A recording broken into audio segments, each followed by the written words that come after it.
4 o'clock. We have to decide how much we want to commit, and then we flip off. As well as a set of So I got 2 for 4 o'clock. 4 o'clock. 5. For right now, grab a seat.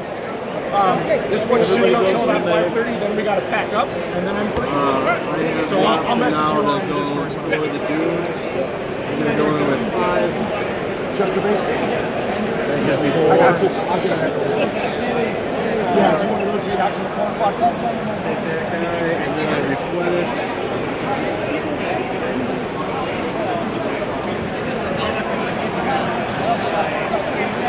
Alright, so he gets burned, slide this down. You, I know you're a Kickstarter back, right? And you do have the ticket, right? Yeah, I already gave it to him. Yep. Have a seat, my friend. Already. We'll get right with it. Oh.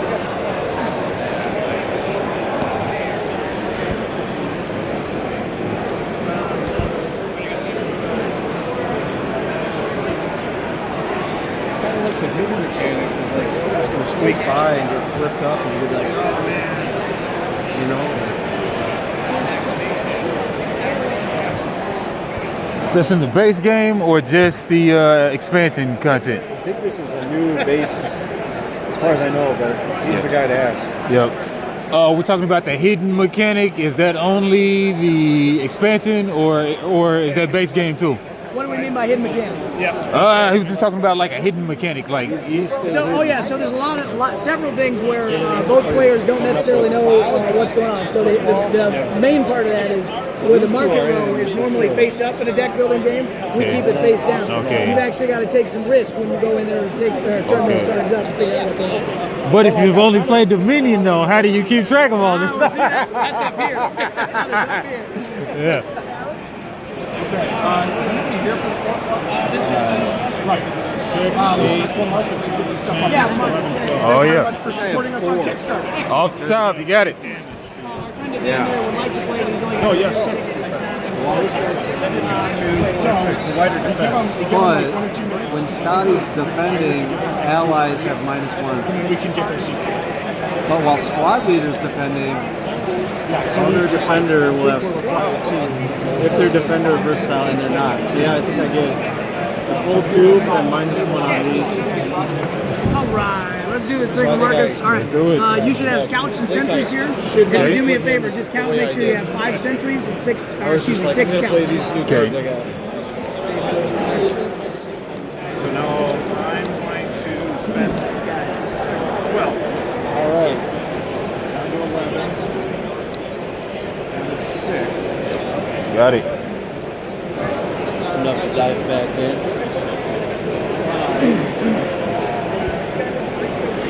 And is there any way to replenish your authority? There are some cards that are all in the. So you're playing with 3 out of 4 factions. So he's done to you. So you're playing with 3 out of 4 factions. You'll always play the game with 3. One of the faction, or the faction that we left in the base game box, is called the Delvers. They have several cards that replenish, but that honestly drags the game out a little bit. So for playtest purposes, we play with the quicker kit. Sure.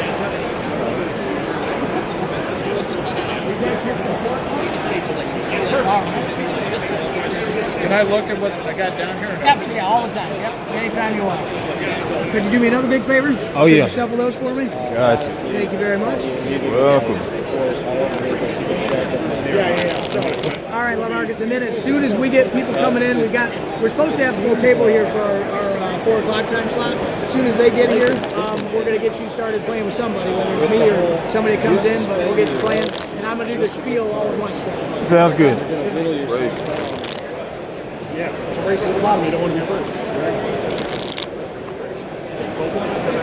Yeah, so we have 4 here, so we'll set them.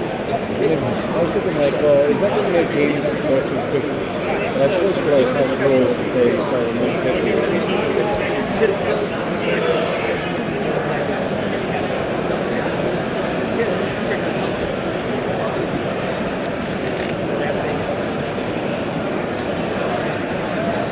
Yeah, we did set last year the seconds. When we got the alpha last year, we got feedback on that. It's great. 1.0 releases here now, so we have the alpha for the next expansion. That's these guys. We're just letting people look.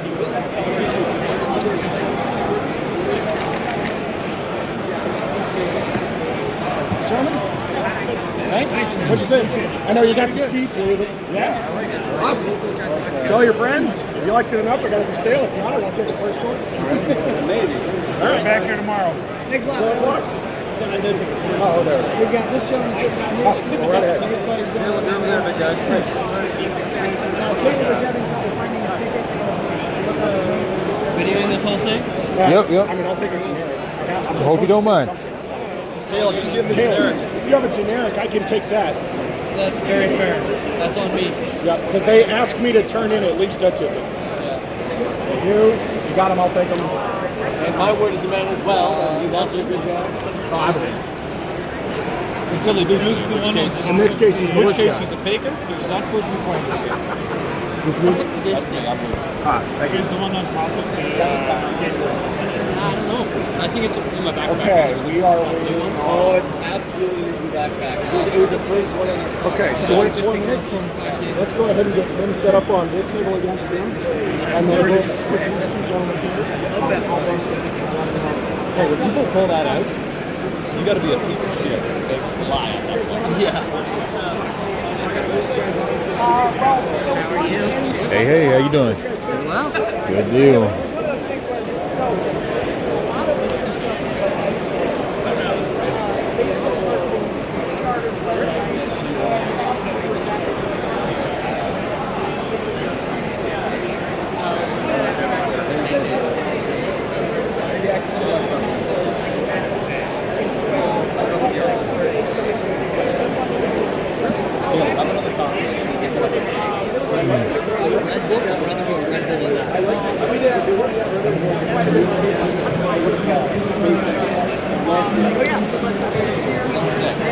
you're probably the double dip.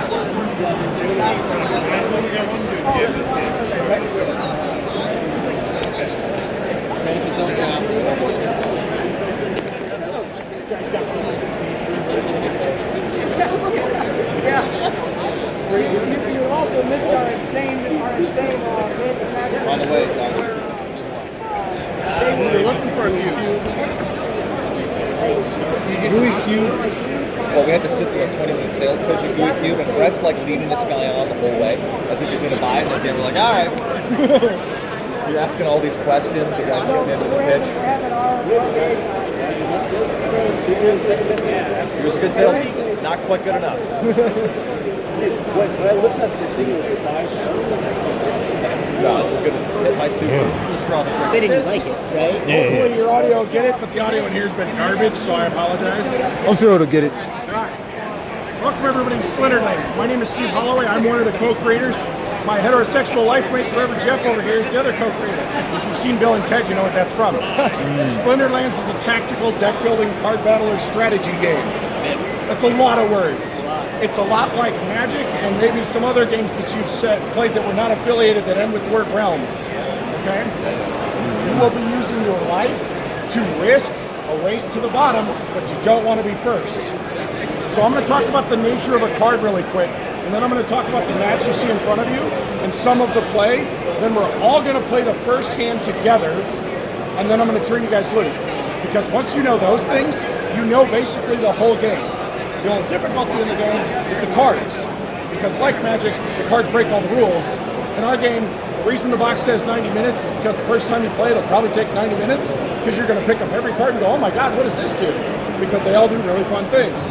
The next time you play, it'll take you like 15 minutes at most, right? The game gets real fast. Also, once you play to the first hand, every hand after that is just more of that, but they get more and more and more complex, and what happens becomes more and more and more complex. So it gets real easy to learn. There's a very large skill ceiling for actual play. And we bring RNG on top of that, and you end up with a ton of replayability.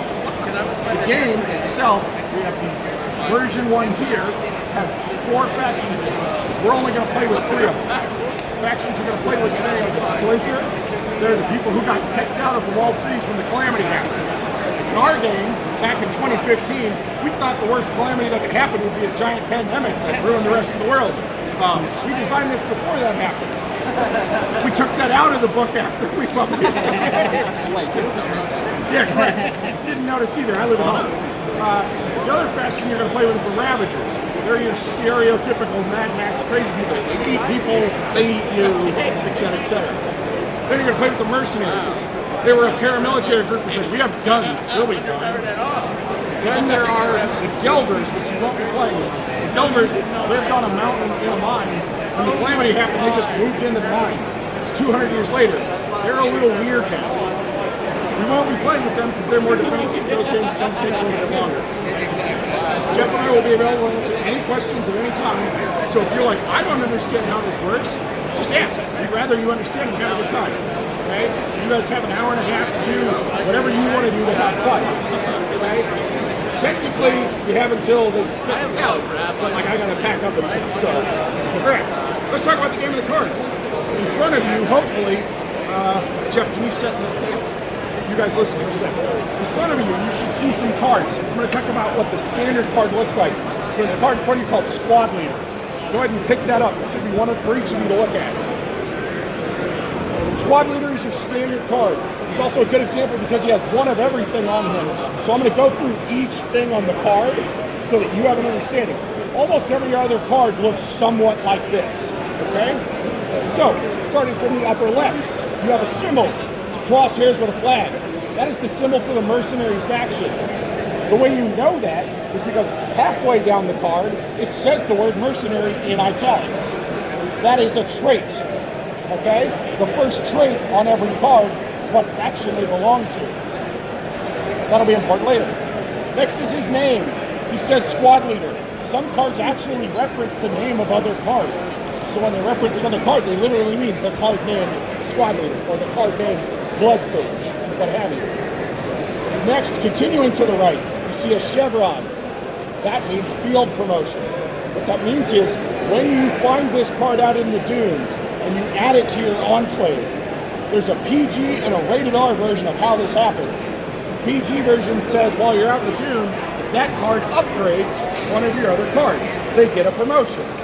The rated R version is you realize you didn't have enough resources for that person, so you take that guy out back, and then you bring this new person in. This is a violent game. It is about war and death. Some cards do depict those things. Shock Troop is a really good example of why this game has a PG-13 rating.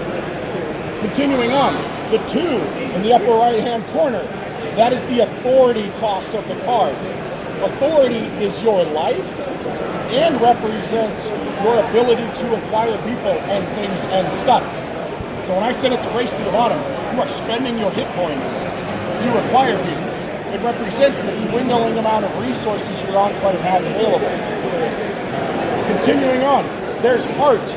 All of our art is from people, not machines. We're not necessarily opposed to machines, but we went with people. So all of the artist thing is down the bottom. Jeff, you want to set them up? So, all of the people.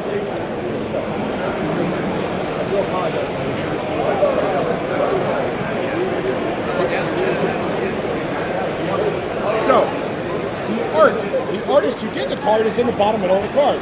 These are all people. You can find them on our Discord. They all actually hang out there. So if you really like a card's art, you can go to our Discord and say, hey, at this person, their art was dope. Okay?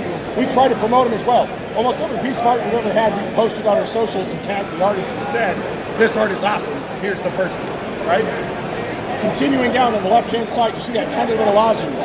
For those of you who have bad eyesight may need glasses, but it's pretty small, it has a 2, and then it has the faction synergy symbol for mercenary. That is faction synergy. If you see a lozenge in that spot, what it means is if this card is with other cards from the same faction, they do stuff. Those faction synergies are in the rulebook. However, they are on your playmat as well under faction synergy. In this case, the one for the mercenary is Protean at the bottom. It means that all of your cards now have all traits. That will matter later. But the example on this card is, if you notice, in the ability text area for Squad Leader, he says, other cards with close gain +1 damage. Every card on your side would have close if you had synergized their faction. If you had 2 mercenaries in the combat, that faction synergy is active. Continuing on down, You then see the word mercenary. That is its first trait. You then see close and versatile. Those are other traits. There are about 11 of them. They trigger different things. So when a card says defender and or versatile allies get something, it means look in that spot to see if it says defender or versatile. Some say and, some say or, some say and or, some just say one. We are very intentional with the language in this game because it does matter. You ever go to a Magic game and they just nitpick the other living bejesus out of one phrase, right? If our cards say may, it means you can if you want to. If our card says does, you don't get a choice. It's happening. Those kinds of things exist here. So if you want to get all technical, we tried to make the cards as technical as possible. Continuing on down, we have general synergies. These are one of the big mechanics for the game. Synergy means two, at least, right? Has to synergize with. In this case, you see on there breach. Breach is a general synergy. What the synergies do is on your playmat and in the rulebook. In this case, breach is damage dealt directly to your other player. There's only one way to defend against it in the game, and it's in a card called Big Ass Bat, which you're not playing with. So during this demo, if you see the word breach, it's free real estate. That's just damage that's going straight over, okay? That is in addition to any additional damage the card may do. Skilled is another word for wild card. So normally, if you want to activate breach, you have to have another card with breach that you are using in that engagement. But if you have a card with skill, you can activate one card's use of breach. Skill just means wild card, right? I don't have another general synergy to match. Do I have anybody with skilled? Yes, done, we're good. Continuing on down, ability text. This is what the card does. In this case, squad leader says, while attacking with squad leader, other close allies have +1. +1 what? Well, if you notice, it's shaped like the lozenge in the bottom right corner. The black with white lettering means attack. The white with black lettering means defense. So the lozenge that matches down in the bottom, attack and defense. His next ability says the same thing.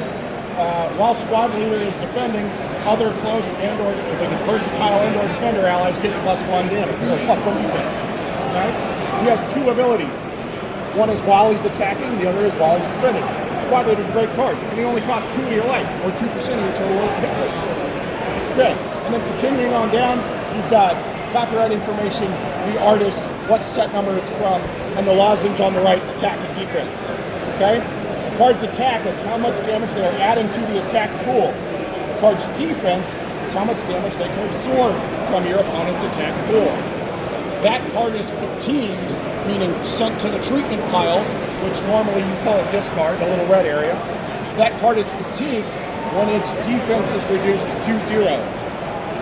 There are some cards in the game that start with a defense of 0. That does not mean they're dead the moment you play them. It means your opponent must deal at least 1 damage to it. But wait, it can't take damage, Steve. You're right, so it doesn't take the damage, it just dies because they're real weak. Okay, that is a basic card. It's a standard card. Then there's a whack card in the middle that is sideways. You should hand him one of those so he can see. The sideways card, they always say the word attachment. On the left-hand middle side, it says what faction they're from, and then it says the word attachment. That is because it goes in the area on your playmat that says attachment.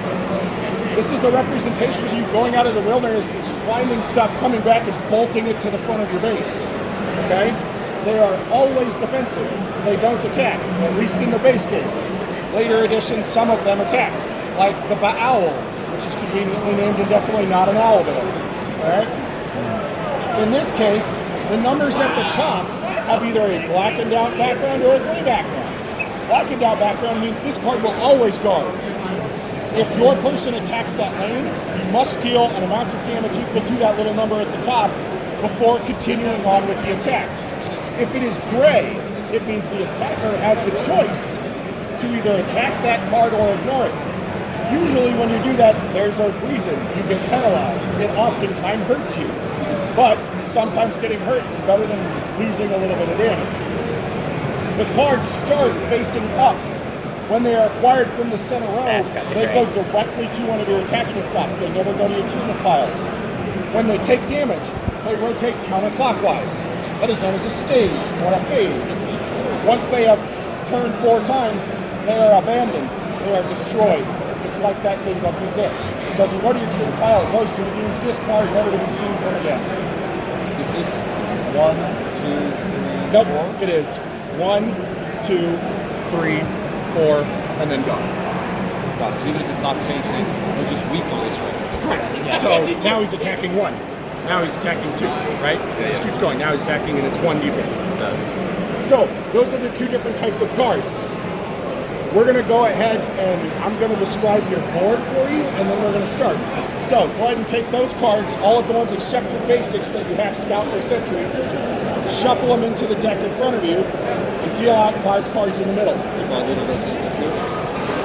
Yeah, anything that doesn't say basic, say Scout or Sentry.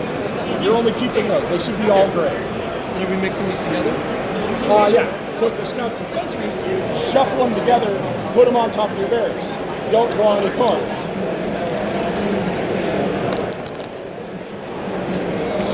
I'll give you guys a minute to do that, and we'll grab a walk. But you played it earlier this week, or? Okay. It must really license to be coming back twice. So. Oh, I played it last year when it was an alpha. Okay, last year, okay. Nice. So I remember-ish what the rules are, and they've changed a little bit since then. I don't know if you now know that you've shuffled, place that big pile. They were right here last year? Your own personal cards. Place Okay. them on top Like of the right at this area section that was last year? They were down one, Barracks over is your one, but draw yeah, area, close the treatment by. area is Yeah, your because I didn't even discard. see it last year. So, It was so one of much those- stuff to let's see. talk I about just your happened walls. to be looking for If the you right notice, thing. and you look down on the play mat I in was front looking of at you, card you builders, have deck 4 builders spots in alpha. that say wall. Nice. Works. Those spots are where you place cards face up. Those are your active defense cards. That's you telling your opponent, these are the places where I'm defending. So each of your 4 wall spots is a defensible position. Reserves, you have 2 of those, are played face down. Those are your trap cards. Your opponent does not know what is down there. You will only reveal them either when you are the defender, meaning being attacked and you choose to reveal, or when you're the attacker, you'll bring them with you to the fight. They stay face down. I'll explain a little bit more of that in a sec. Walls have adjacency. When you attack, you declare an opponent's wall. You're either attacking the side wall, the right one, which is those 2 cards, the center wall, which is all 4 cards, or the left wall, which is all 3 cards. So if you imagine the wall is touching the other wall, it's likely those are the defenders, okay? So if I say, I'm going to attack you with these cards, and I bring these cards, and I say, I'm attacking this wall. What I mean is this card and this card. The defender then chooses if they want to reveal a card from the reserves to help them or not. If they don't, they just say, I'm good, and you're only defending with these. If you reveal a card from the reserves to help in the defense, that card is now a part of the defense. There's a caveat to reserve cards. I know you won't remember, but that's okay. I'm going to tell you right now, and then I'll tell you again. If a reserve card is ever lifted face up, whether it's attacking or defending, at the end of that turn, it is going to the treatment pile. Imagine the guy was taking a nap, you woke him up and said, bro, I need help. And then after you're done, he's like, I'm supposed to be napping. He goes back for a nap, okay? Okay. Attachment, same scenario. If there's an attachment here, it's only defending this wall. Attachment here is defending this wall. Attachment here is defending this wall. Okay, that's the basic makeup of the game. I'm not going to tell you about the Doom phase because we're all going to go through the first turn together, because when we get to that part, that's where the fun of Splinterlands comes in. I just told you a lot of mechanics. The Doom phase is the best part of the game in my opinion. That's where the real strategy comes into the game and the RNG. I assume walls. Yep, absolutely. So, we're going to go ahead and go through the first hand.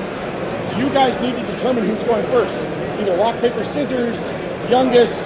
Go ahead. Say, screw it, you. Or I guess I can go, it's up to you. There's some dice there. I guess it depends. There's what you could look at. Let me have roll. Alright, let's... Alright, you got 11, you got me. Do you guys not have to have some dice? Alright. Yeah. You should have 2 each. Are you missing one? Okay, hang on.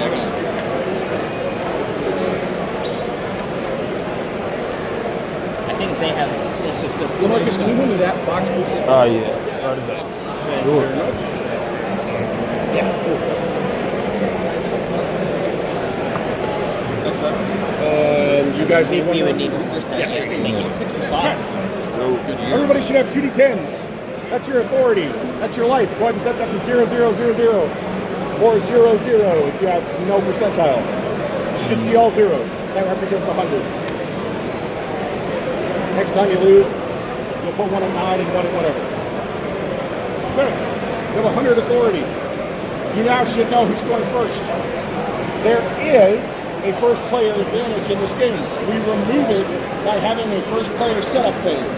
Okay, so that's why we're going to walk through, because that first player phase is important. If you're the first player, draw 4 cards. If you're player 2, draw 6. Don't worry, this is not an advantage. If you're the first player, draw 4. Second player, draw 6. First player, you may play 1 card to each of your wall spots. Player 2, you have 6 cards. Play 1 to all of your wall spots. There are 6 wall spots in front of you. Reserve cards go face down. Are you player 2? Player 1. Then you play 4 cards. Okay. Yep, play all the cards in the game. Play all. But you'll only have 4 spots filled. Right. I gotta play the face up. Yeah, these two are face. Yeah, walls are always face up. Reserves are always face down. Anything can be reserved. Anything can be reserved. Yep, base all of your standard cards can be reserved. Well, that's It's not. Don't worry, you're doing fine. Here, trust me, we do this because it removes any potential for first player advantage. I guess so. Okay, so player 1, you are going first. To start the game, everybody draws 5 cards. Player 1, you will likely have 2 cards left in your barracks. Player 2, you're likely drawing all of your cards. Okay, we start with deployment. So, player 1 is going to play their whole turn. Player 2, you are just reacting to their deployment phase and then waiting and paying attention. Because when we get to dooms, there's stuff you want to remember.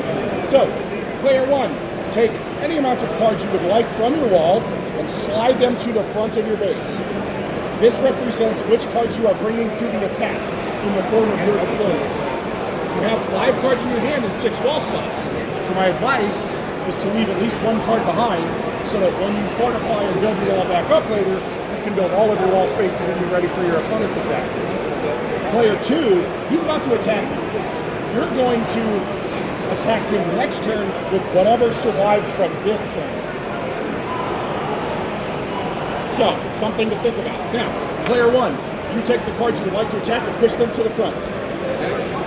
Don't worry about declaring a wall yet, no, I'm just walking through the whole thing. These matter, right? The path matters. Can you take Path doesn't matter at all. Does it? Nope. Sorry. For the player attacking, where you take them from is irrelevant to where they're going. Okay. You are just saying, I'm only bringing these cards to this combat. Okay? Because the defender gets to know what you're bringing with the exception of any face-down cards that you aren't bringing, right? If you bring a face-down card, it's because it's hidden at the moment. Okay. Now, player 1, you've now brought forward the card you want to attack. Declare one of your opponent's walls that you are attacking. It doesn't matter which one, you get to choose. I'll take right or left. Okay. So, once you've chosen player 2, now that he told you which wall, you get to choose whether or not you want to reveal any of your reserve cards that correspond with that wall to add to your defense. The reason this is important is Splintered Lands is a game of knowledge and secrets. Right now, you can count how much damage he's about to deal to you based on what you can see. So you know if you need to add any more cards to your side's defense to stave off that damage. A good example is this table right here. He's bringing 3 scouts, that's 6 damage. Which wall are you targeting? I said center, I did mistake. Great, too bad. I know.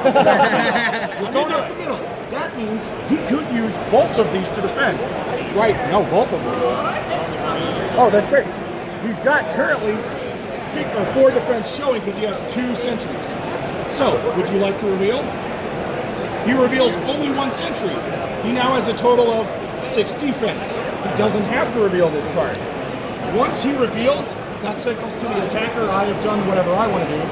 If the attacker brought any cards forward that were reserve cards, the attacker would now reveal those. Right? So it's a give and take of the attacker doesn't have to tell you what he's bringing to the fight, but you also don't know what the defender's bringing to the defense. Defender reveals, then attacker reveals, you figure out who won or lost that gamble. Then, damage from the attacker is brought up as a pool.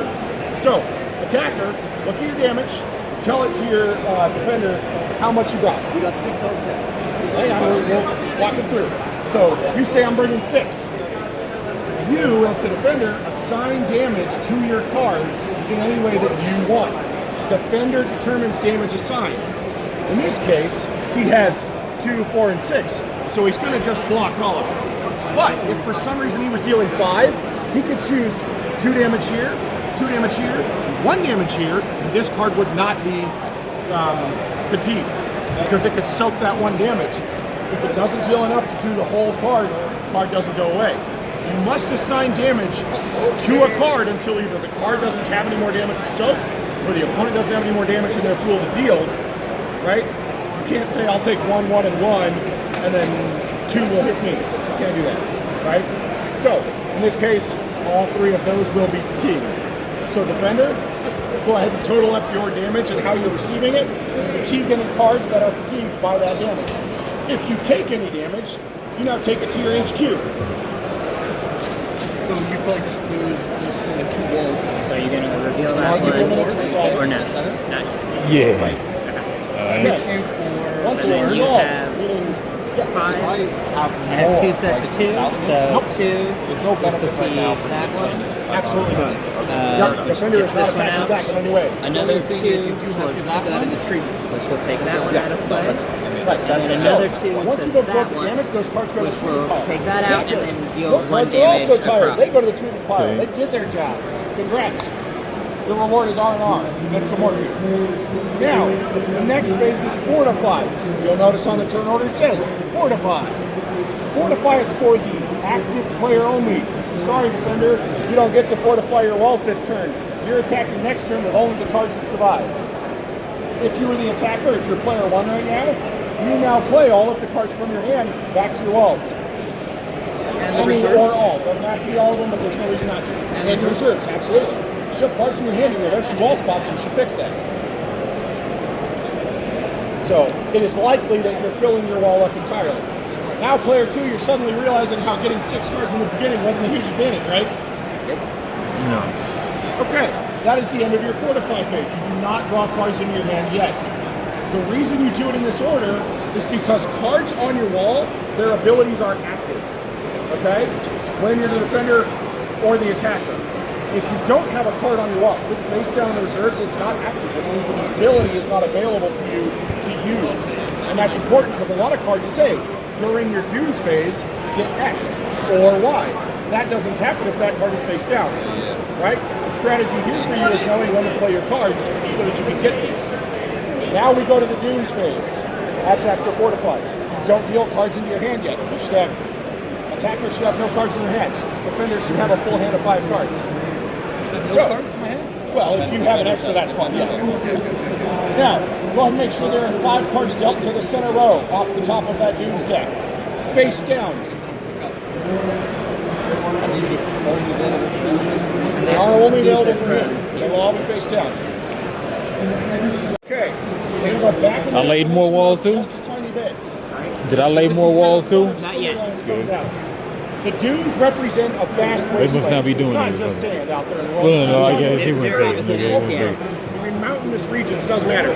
The dunes represent the wastes, okay? Represent the place where there's stuff and you need that stuff. More importantly, you need the people hanging out in that stuff. So, you get to see 1 card in the center row for free. So player 1, pick 1 card in the center row, flip it over. That represents the whole reason you're going out into the dunes. Okay? Someone in your enclave says, yo, I found some stuff. Let's go get it. Okay. LIFO tax. Here's where the rule of strength comes in. Some of you might be looking at a card that's 2 or 3 or 4 cost. That's great. You can afford the 0 to 3 cost cards right now because your opponent is at 100 life. Or possibly 90 or above. Some of you might be staring down the barrel of a 5 or 6 cost. Guess what? You can't buy that card right now because you're not strong enough to convince the enemy to come work for you. That's the crux. You have to go out there and say, hey, he's weaker than me. You should join me. I'm stronger. So it's when your enemy, your opponent, is at those life gates, is when you can afford better cards. Right. Well, now it gets even better. I just talked about how it's important for you to have a certain amount of life. Guess what? Now you're about to spend it. And spending it is going to potentially push you over those gates. So, at this moment, you can risk any amount of your authority. You have revealed a card, just the active player, player 1 right now. You've revealed a card. You have to choose all the authority you're going to take to the dunes. That represents packing gas and bullets and food and people and going out to get stuff. you're not getting any of this back. If you don't spend it appropriately or reasonably, you're not getting any of it back. However, here's where it gets good. Every additional card you want to see costs 1 of your authority to reveal, and then if you want to buy it, you pay its regular authority cost. So, the example going on here is he's got a 3 in the middle, right? Well, right now you can only buy 0 to 3 cost cards, okay? Which means at most, you're probably gonna buy 2, maybe 3 cards if you're crazy lucky. So that's 9 authority at most you're gonna spend, plus the 3 cards you gotta reveal to potentially get it. So you would need to take 12 to potentially buy 3 cards. Does that make sense? 1 to reveal each card, 3 to buy each card. But if you bid 12 right now, you push yourself past 90 hit points. But guess what? Next turn he gets to buy 0 to 5s. Right? So this is where the balance comes in of how much do I want to risk? How much reward do I want? You can bid none, and you can bid all of your life and immediately lose. Yeah, because if you don't spend it, you lose it. Right? Yeah, well, no, I'm saying you're pre-bidding right now. You can choose to pre-bid no life and just skip this turn. Yeah. If you do that, all of your basic cards say instead of acquiring a card from the center row this turn, you can abandon this card, meaning just remove it from the game. That helps thin out your deck. Yeah. Gets those basics out of your deck. Right? But that's if you choose not to do something in the dunes. Only one. You can only do that once. Now, you also don't have to bid more than you see. If you got real lucky, and I mean it's lucky, and there's a card on the table that you can purchase right now, you got that free flip, you can say, I spend 2, and just get that one. And you don't have to spend any more. But if you want to risk it, you can also say, I'm going to spend 6, and see if I can pick up another 2 or another 3. Just to confirm, I think you said this, apologies, I misheard you. It's okay. If he bids 5, or let's say he bids 6, and he doesn't get anything on the next bid, loses an extra 3? Yeah. If he, let's say he bids 6, Yeah. and he reveals here, and it's nothing he wants, and he just buys this, right? He'd have 2 left, it's gone. Oh, Doesn't baby. come back, baby. That represents you put too much gas in the tank and fed Chubbs too many sandwiches, and you went out anyways. Like, resources are minimal. It's all you, big guy. Hey, listen, I'm allowed to make that joke, right? I made all the sandwiches. Follow this one. I love me some sandwiches, bro. All right, so, player 1, how much you gonna bid? I will bid 6. And then the cost to buy. You're in a bad spot. You can't afford that card. So Now, that you can't gives open the me rules 6 that to state, spend. If you were to bid, let's say 6, you flipped over all of these cards and none of them were within a gate you could afford. You get to scoop, shuffle, redeal, start that at your original bid of 6. But only now.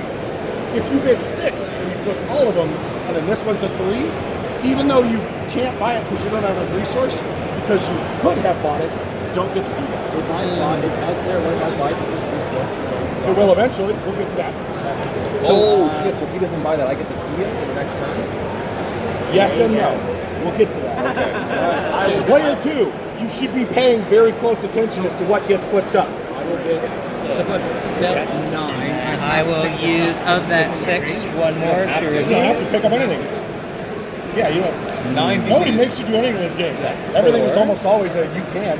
And that leaves me with The answer is you 5 should. points. I should. I can't get this yet because Yeah, it's a you good are card. not below It 90. field promotes, so it changes one of your sentries into another You card. can't get it 'cause So I'm then not that's your lower deck than 90. and gets your Correct, ability. yeah. Oh, why is that? Because he's a 4. So that's the rule of Yeah, strength. she's going So for the I would have actually to get says- you below 90 Which means prior to I'm being able to buy For now, we anything just say throw 4 or those. 5. I can only buy 3 strength or higher right Okay. now. So that This still card is leaves me something with entirely 5 different. points. Don't worry about that. And I will check one more here. And I'm just really lucky. You can take 2 when you bid 6, or Flip 1 and then you have 6. So I had 6 points total. Flipping the first one brought me down to 5 points remaining. Flipping the second one brought me down to 4 points remaining. okay. So I technically would have enough to buy these if it was available. Bidding 9. Because I have the money, and why not spend it? Spend the extra one because I can still afford a 3. So that leaves me with 3. There we go. be stupid. So now I've got 3 points left. Started with 6. I paid a point apiece to reveal each of these. And now with 3 points left, I can purchase this or this. At 9, you Okay. spend 1 And to reveal I am this. actually going to purchase this guy for 2. First one. And I'm going to have to dump that one You heard this extra about point, essentially leave it unspent. You're going to bid your 6, right? Yeah, Flip that so one I first. have to disregard Great. 2 You cards. can just take the 3 and If you spend buy that, you this lose one, the you other get to 3. scrap one of Or you your can try and reveal another card. I'm currently at 8 right now. currently at 8. Okay, so now you have 5 left because you paid 1 to reveal. So you can either buy this one or this one. Ooh. This is an attachment that goes directly in your deck. Again, This is you a can't card buy that goes in that, your right? hand. You cannot buy that. So then the next one would be 6. The cards you That buy could go give into me 2 the frees potentially. pile. Yeah, Which could be the ideal. so attachments then- you buy go directly in front. How about that? Okay. That goes there. So now that you If I had bought presumably this, purchased it cards, immediately can be here's where the fun part Okay. begins. Player 2, hope That you're leaves paying me with attention 3. because you're going to take the card closest to the discard and burn it. It goes into the discard. This goes into the The card closest to lost the discard. The hunter. Oh, Closest to the discard goes into the discard. okay. Merciful Face God. up. It's burned. The rest of the cards you flip over so they're face down and shift them towards the discard. Then you backfill with new cards from the top of the draw deck. Okay. Yep, just like that. So you have a little bit of knowledge of what else That is was out there. the So then end that's of the your other dreams trade-off phase. is the more The things I last flip, phase on your if I start turn flipping things I can't is afford, to I'm just showing discard you, cards or you're just you have showing in your me hand. things you can't, Because you should have you know, a things that I can buy the hand next on turn. your turn. And then and you also know what Probably things have more cost cards here right now. as well. Yeah. Then you Gotcha, draw gotcha. back up to 5. So you know that there's When a you 3 draw in back up there, to you know that 5, there's a that's 4 in supposed to play there. 2. Oh, yeah. It's their turn. You bought the card right out. This wouldn't go there. That would go into your Yep, discard. if you don't have enough, you shuffle your treatment pile into your barracks and keep drawing. Ones you buy go into your treatment. Correct. Everything you buy goes into your treatment. So then now you got to shuffle back up from here to 5. Well, so first, you have to discard any cards you have in your hand because nothing carries over from the previous round. Then, you draw 5 starting from the barracks. If you don't have enough, shuffle the treatment, put it on top of the barracks, and then draw back to 5. You should be down to 91 points here. I should be at 91. I'll do that for you while you're Now, okay. player 2, it's your turn. Congrats. You start by attacking. I did that the wrong You way. only have the cards that survived your last round because you shouldn't have placed any cards down. How did I not? Correct. Oh, this is Player 2 just got punched in the face. Now you're real mad about it, and you're bringing the fight back to them. So player 2, take cards from your wall, slide them forward. That tells your opponent how many cards they should expect. They get to look at your cards and see what they see. Doesn't necessarily know they'll know everything, but they get to see. You can Declare also a wall. send that one without, but don't flip it yet. Yeah. So if you wanted to send that as well, yeah. So Did you fortify on your previous turn? I did fortify, but then I had to get rid of the card, right? Why did you get rid of the card? To level up, right? Then yeah. Then yeah. You can either take it from your hand or discard, which makes you a less So one if I card. can take it from my hand, then I'm going to leave that in there. Yeah. Discard this other one here. Yeah. Yeah, it's hand or discard. And I believe it says it down here. Abandoned card equalized value from hand or discard. So, player 2, you've declared your attacking spot. Oh. So, hang on. Only if it has the up 7 cards. So if the card you bought, so that card does not field promote, so you don't get to discard a card.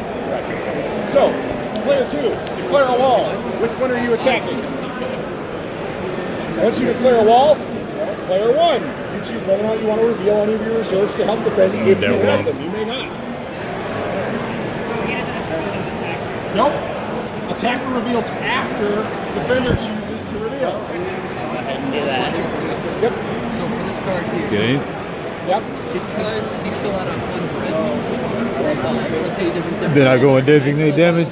No, you cannot. Yeah, so then you reveal this No, now. because you're So not now strong I can enough to see what the convince full them. attack force Yeah. is, and then you designate damage where to where.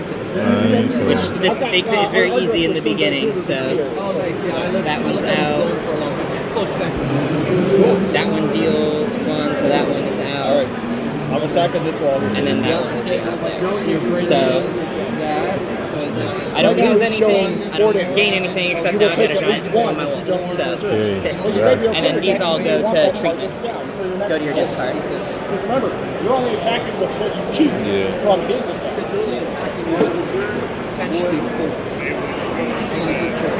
All right, so I'll bid. So then the next part is you get to rebuild your defenses with the cards in your hand. Okay. Alright, I do no damage to you. That was a timer play on my part. Okay. And you can place them however Turn you order not on the mat. Yeah, so, Oh, yeah, so you did yeah, deployment, yeah. so next is fortify. So you're using what you have to rebuild so that otherwise next turn I'm going in against nothing. Okay. So, and you don't, there's no reason to hold anything over necessarily. Yeah, that's the second Because anything left in your hand at the end of your turn, you're going to discard. So, Okay. you can't So first save you it till the fortify next before round. you reveal anything. So you deployed, you attacked. Fortify is place cards to the wall. You shouldn't have it in your hand. You want them all down. There's cards in your hand. Cannot And then anything on your wall, you flip face Always up. face up on the wall. Face down in reserve. So just the reserves stay flipped over, yeah. And then Now you do a duel. And that goes on a wall. One of the walls. You must do the what? This one. Then, Oh, There okay. you go. Yep. so you reveal your one for free. And then you get to reveal your free one first before you bid anything. You at least get to see something. Yeah. You get a big one. All right. Well, I know what those two are. So he is at 91, so you can't buy fours yet. Yeah, I know. So I'm gonna bid. So now you can decide how much you want to bid here. Okay. It's better to have it facing you anyway because there's a lot going on. Yeah. So saying I bid So you, 9, then what? So then that leaves you with 9 points. You essentially spend that money now, and then it costs 1 point to reveal each one of these cards, and then and you can reveal as many or as few as you want, and then You can't buy them without revealing though, right? Correct. You can't just say I'm going to buy this because you need to know what it costs. Yeah. So this guy's going to cost a minimum of, if you want to do the bare minimum, you need at least 3 left over, regardless of what you have left.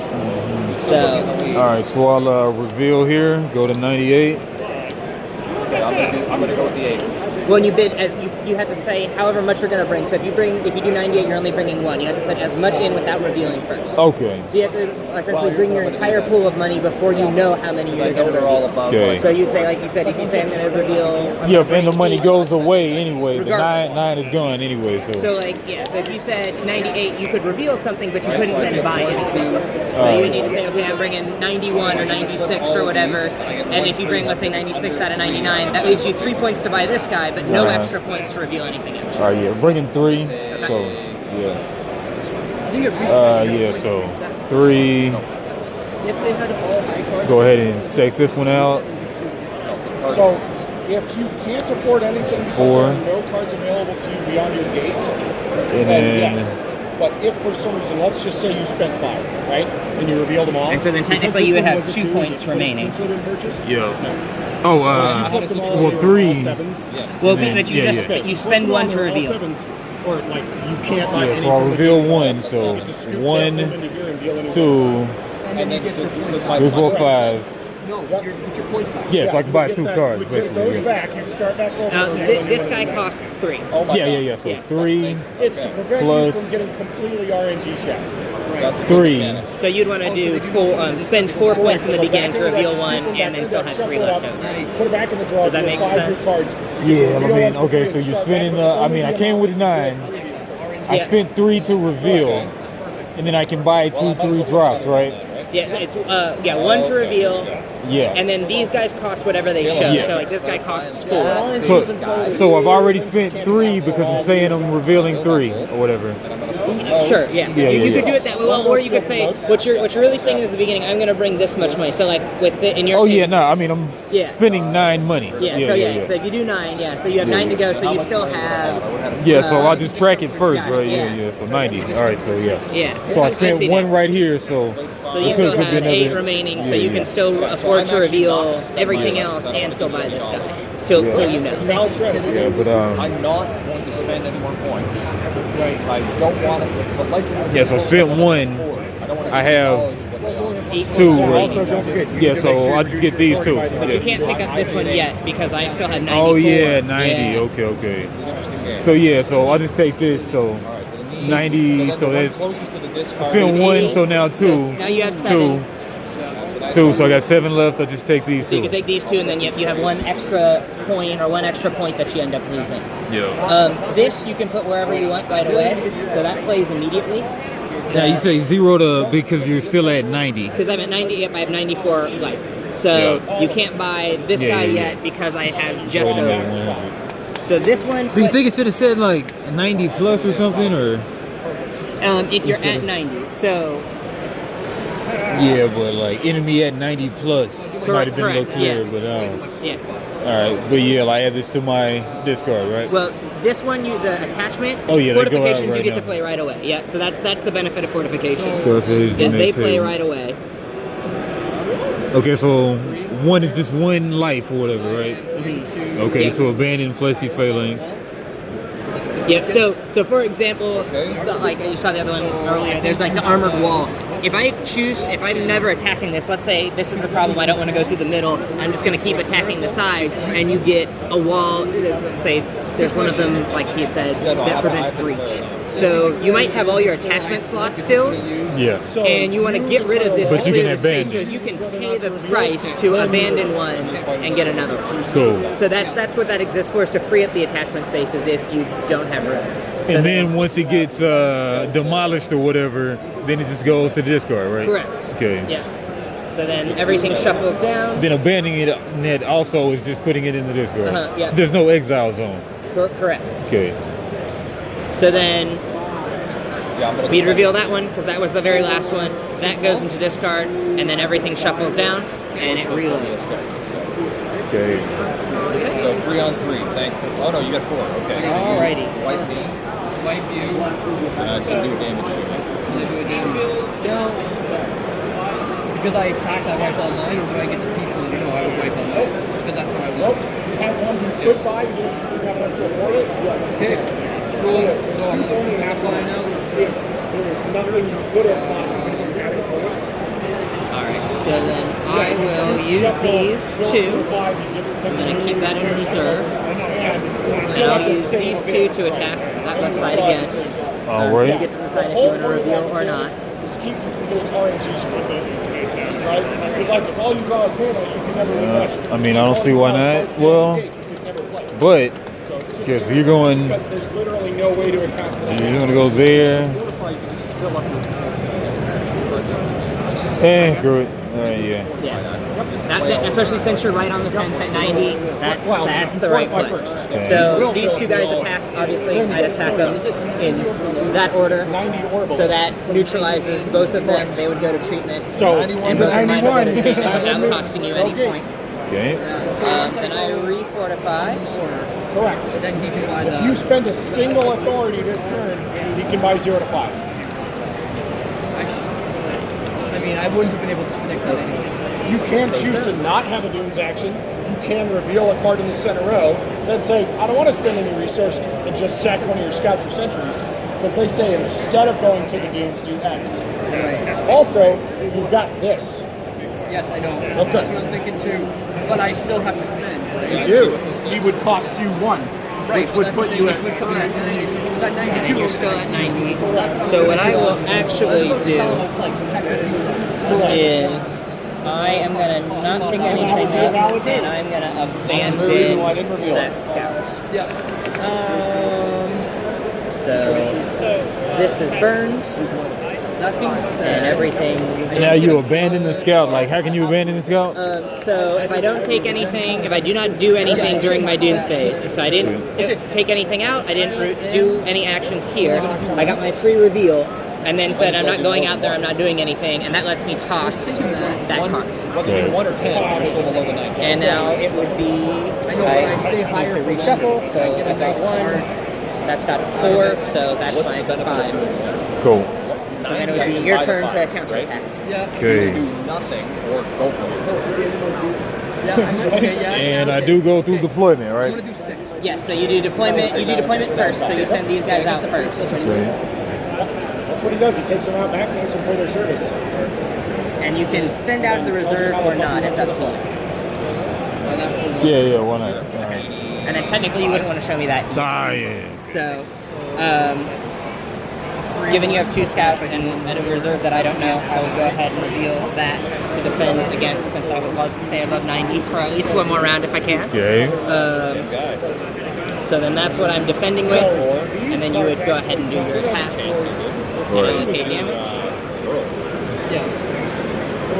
So the scout to that sentry, On the discard scout to that sentry, and then sentry to that scout. You, instead of acquiring a card, Clears that out. acquire, if able. And now you shuffle, or since you don't have any left, you're going to shuffle and draw 5. During your Dunes phase, instead of acquiring a card normally, Oh, from the Dunes discard. from the Dunes discard. This is Splintered lands.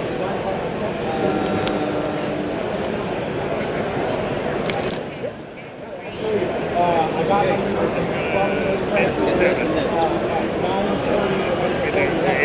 Okay. And then yep, you get your 5, and the whatever's left over goes into reserves. And then does anything upgrade? And then you get to reset your walls and your 45. reserves. So I was going to get the layers, and I opened about 12 of these.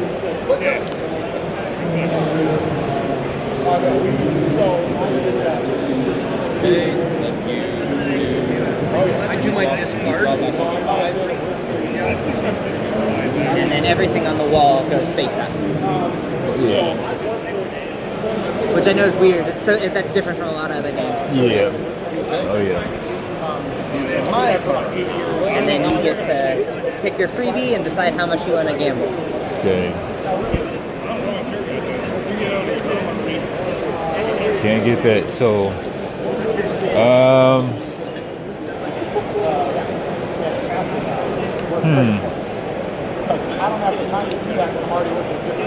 I'll put. So I'll put 8 up, then I could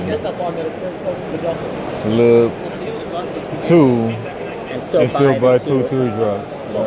Or if you pull a 2, you could flip 3 and buy 2 2s and a 3. So Good. 8 or 6 is usually the good numbers, it seems like. Yeah, I'll put 8 up, so go to 80, 80, what, 2? Yep. Excuse me. Man, is it a good temperature in here to you? It's freezing. Yeah, like the I mean, it's like nobody's acting like they're cold, though. No, I agree. It's like yeah. I mean, you get a coat from outside. How you guys doing? good thing. Protection there. All right, reveal for the 1. No good. Reveal for the 2. So, about 5. Can't purchase that. 7. So, like you were saying, you bid. I bid 8. I keep flipping though, right? If I pay for it. So far, you still have 6 points left. 6 points. Okay, so I get a 2 and a 3 or whatever. So you can Alright, still, so- yeah. I can't buy the 4s because you're not it. No, you can't buy 4s Oh, yet. okay. So All right, so you can reveal one more, and you could buy this 2, and you could buy that if it's a 3. all right, so yeah, let's flip this and no. All right, so I spent 1, 2, 3, Yeah. 3. So you have 5. I can afford this 5, and then if this is another 2, I can still afford this. So Correct. yeah, all right, so flip this, and it's a 4. All right, so yeah, let me go ahead and get this. that. And then the medic is gone. Everything else flips over and shuffles down. So And then we are to my attack here, which is unfortunate for me. Send everything out, and then I'm gonna keep going that way because it's not failed me yet. okay, yeah, no. All right, I'll put the You 2 don't out have there. anything to reveal, so there's that. So I'll use the sentry. That'll take the first scout. Okay. That sentry will take the scout will take the second scout and deal 1 damage, and then that will deal another additional 2. So that puts you to 79. 80, right? Oh, so I was at 82. You're doing there and there, right? Yep, and that has. That has trample or? Let me see if I can't remember if that has carry through or not. It's been a moment. Do you know if damage carries through? I don't even know what you're asking. Like. Oh, there is. Yeah, I'll figure that out.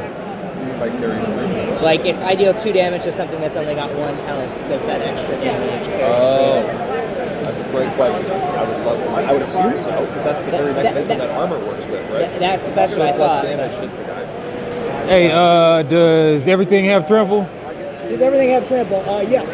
Okay. So And everything will go through. So if you've got excess, it's going through your HP. okay, so that 1 hits, Okay. and then this hits for another 2. So, all right, so that takes you 79. down to 79. Same Okay, thing, yeah. thank you. There you go. Those are the words you were looking for. That's it. That's it.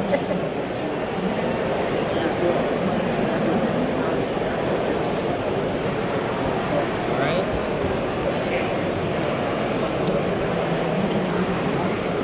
This is a wall that does damage to attackers, but also damage. And then I get 1 free reveal. 4. HQ is the player.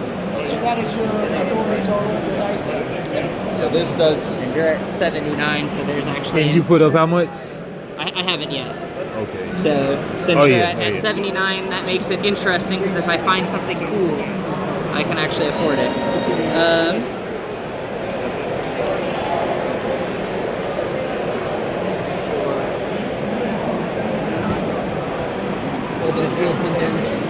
So I'll put up. Yeah, I mean, you've never seen a game with this particular dynamic, have you? That where you're spending you're essentially spending your health just to be able to buy the next thing. Yep, and then you can only buy within a certain range at first Yeah. while people are healthy. Well, and but then that also helps too, because right. So like, if I want this, I've got to drop myself down at least into the first tier right Yeah. off the bat. Yeah, but why do that though? I could. Yeah. Well, but also I can afford to buy a 7 if it shows up. So then that also becomes the incentive. Okay, I'm gonna put out, let's say 9, which will drop me down to 85. That actually gives you access to. That does give you access to better stuff, but that gives me the ability to flip over 1 more. I'll do that right now. So you're now able to buy the good shit. And that is interesting. And you put up what, 5? I put up 9. 9, okay. So Yeah. Let's go.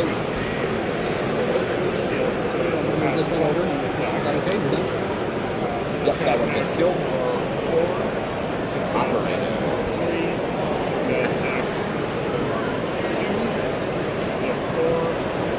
So that leaves me with 8. I'll go ahead and flip 1 more just to see.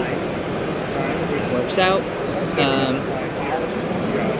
So that leaves me with 7, and I'll actually use that 7 to acquire these 2. So No, I mean, you could have gotten the 7 too, though, right? I could have, correct. But no, you didn't want to. But I'm gonna, I can't. I can pick up 2 additional cards, or I can pick up the one Yeah. 7. And what my main rationale is, this gives me another higher grade attacker. This is an upgrade card, so what I'm actually gonna do is pick this one up and use this upgrade to burn another scout. Gotcha. So this card specifically. And then also, and if I'm being honest, I'm also using the math of this shuffles down and is burned. I'm also using the math that if I can successfully defend against you this next round, I am still above 80. I could maybe stay above 80, which would keep you from being able to buy the 7. Nice. Go. All right. And then I need to reshuffle and all of that.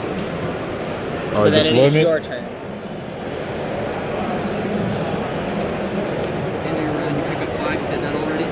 And then what? And like, if you're on this side, you have to fight on this side, or no? You technically, it doesn't really matter. I was just doing that because it's easier to visualize. But Okay. yeah, you could say I'm attacking the center, I'm attacking this side. It doesn't really matter. All right, going on that lane. That side there. And I obviously have nothing else to reveal. Where are you at in there? Are you just Okay, starting so- your turn? Yeah. So deployment phase happens. You may choose to attack, So, or you may choose not there. to. That's okay. Yep. You will start in the attack. portion There. of the phase. And then And once then that's there. done, Oh, I think you discarded one of mine. Yeah. Yeah, so these counter each other, and then you deal direct damage with the scout. Two. the only way you are So that attacking with a deals full 2. set of cards is if you have done a really good job of setting up a defense beforehand, and then the next turn you're going to come and swing with everything you got. Right, so if he was blank here, he was starting as an attacker, then he could do No. If he's blank, he's blank. Yeah, then I got to attack. fortify. I can't attack. Right. There is no attack. if you want. 3, 4, 5.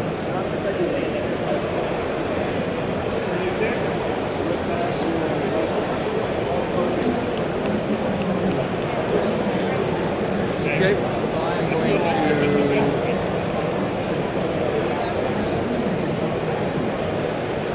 Yeah, I'll attack you for 2 on this side. on the right side there. Defend for 3. So I just hit you for 4. Alright, I got 4 defense. You got 4 defense, exactly.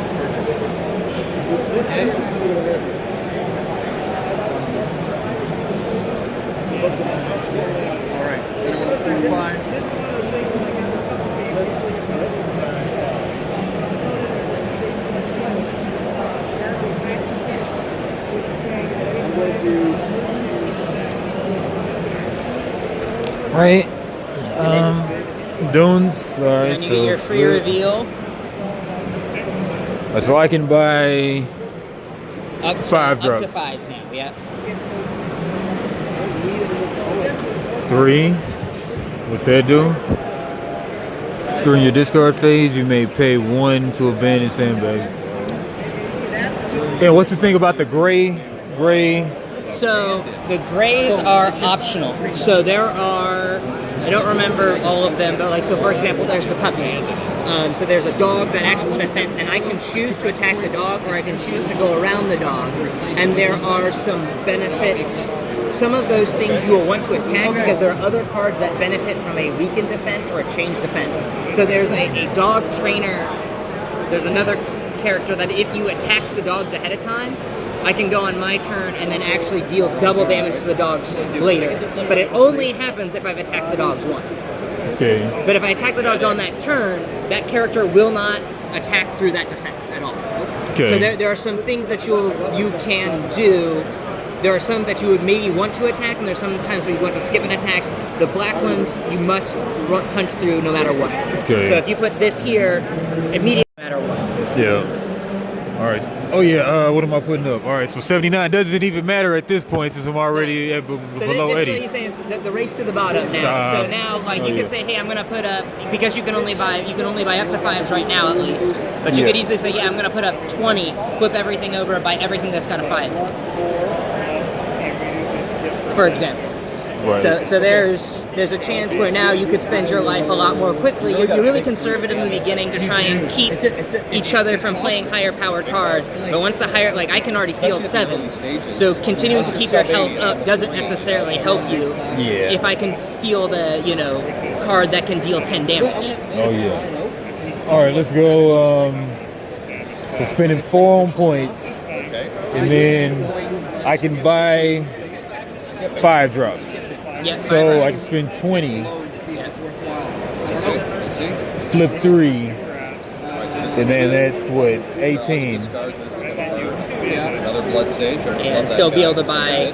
You could technically flip all 4 and be able to buy 3 of the 4, assuming they're all 5s. So. And let's just spend 20. Let's keep it simple. All right, let's go 50. Okay, so now you've done your discard. It's on to me. Yeah, I just. And you technically do know what one of the cards is, so. Yeah. All right, so flipping 1, So you can only deploy with what you currently have. flipping 2, Send all of them. You do not buy the first guy, you flip it. flipping 3. Turn the first one. Ah, yeah. Okay, was that there already? Oh, yeah, okay.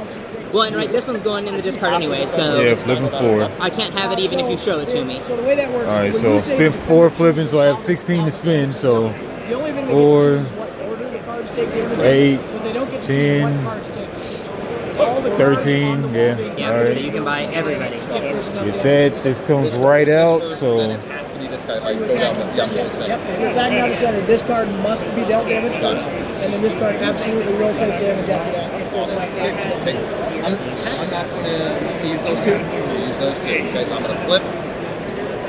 So I don't do enough damage, but I just flip that. If you don't play characters that are in reserves on your attack or on your wall and they're not removed, they can continue to stay as long as they're not. So I'm going to flip 5. That's right. Okay. They would say they're adding 15. I'm thinking like the sniper, for example, you watch on the wall. You could put there and then just never, ever That's exactly move. how I play it. Yeah, okay. Alright, so I'm gonna move with everybody. I'm gonna go to the weak side because there's an awful lot of stuff the other way. yeah. Okay. All right. You can choose whether you want to defend with that one or not.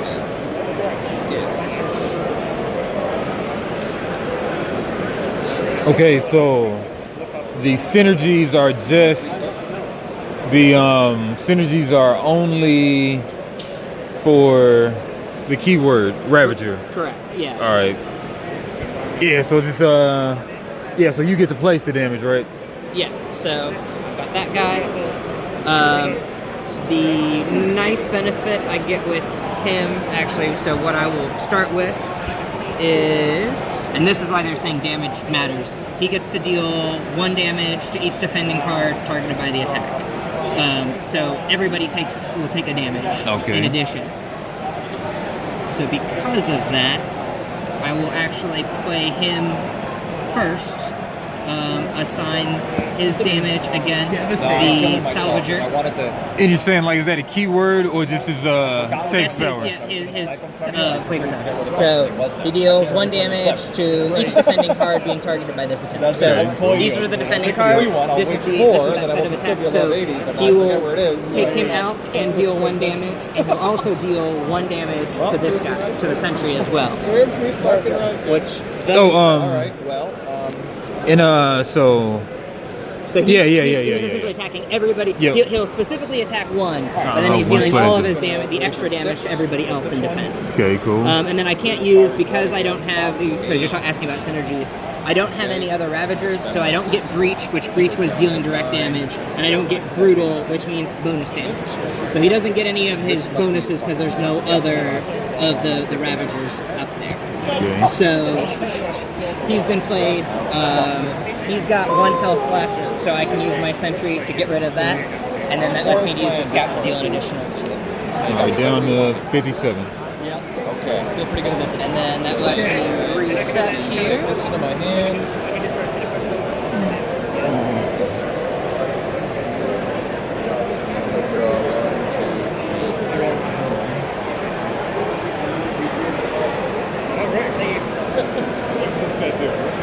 I'll tell you this, since you guys, I'm sure, this is something you know. This card, the reason for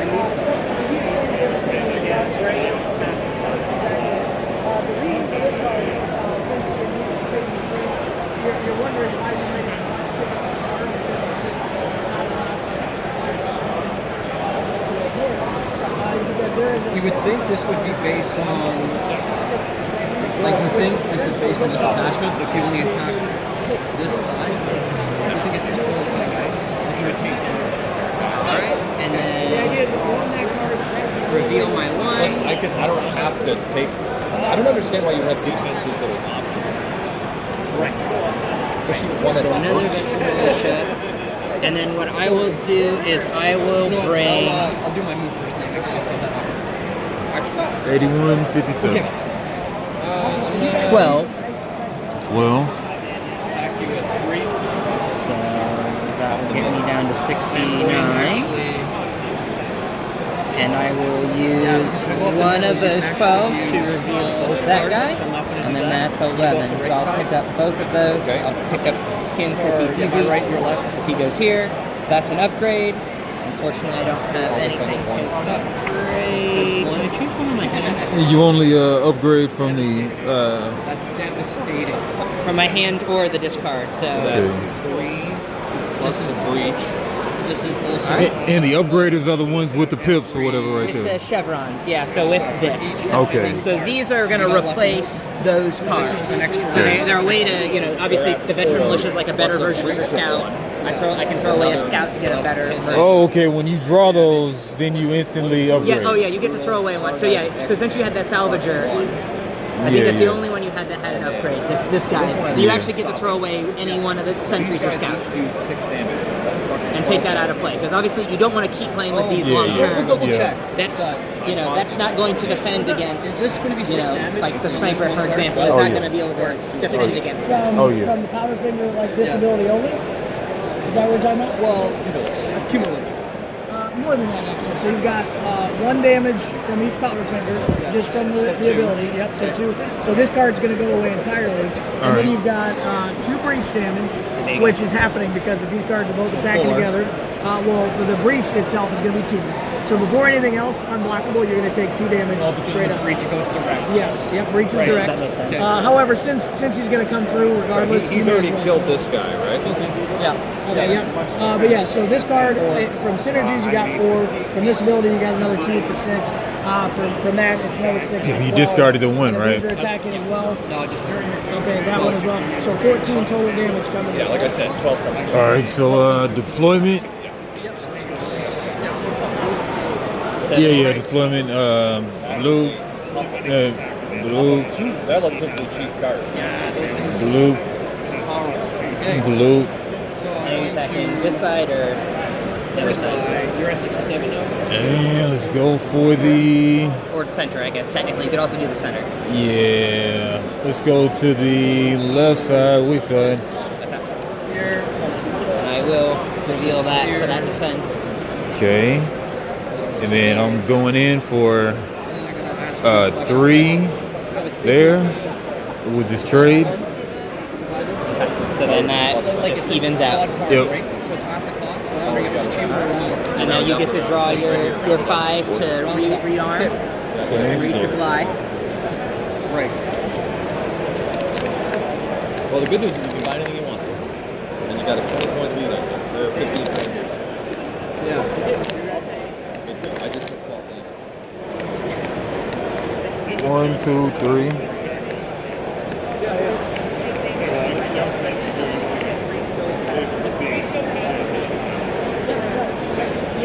I'm still going You to get to see your free roll before you get Yeah. life. So you should definitely do that. Yeah, I should definitely do that. Because, yeah.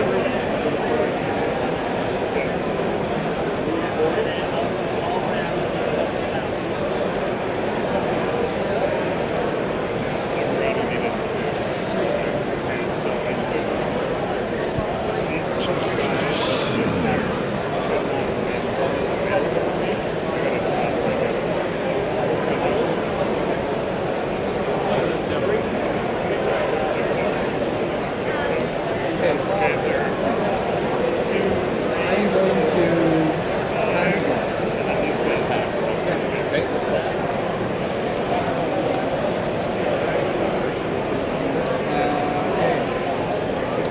there. Okay.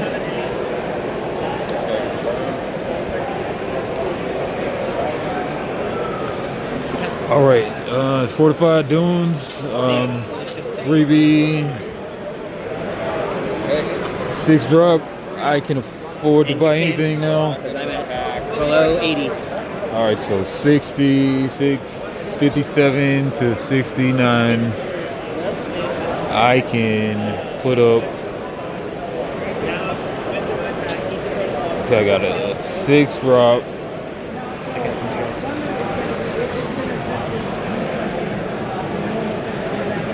Striker allies. Huh. All right, 57. If I go 20, I can get three sixes if that happens to happen. So yeah, let's go with 60 again. Screw it. That's a cool mechanic. 37. I'm going to. Reveal. The reveal puts me at 18. This side here? I can keep revealing, puts me at 17. It's quite not exactly like it should be, but 6, 12.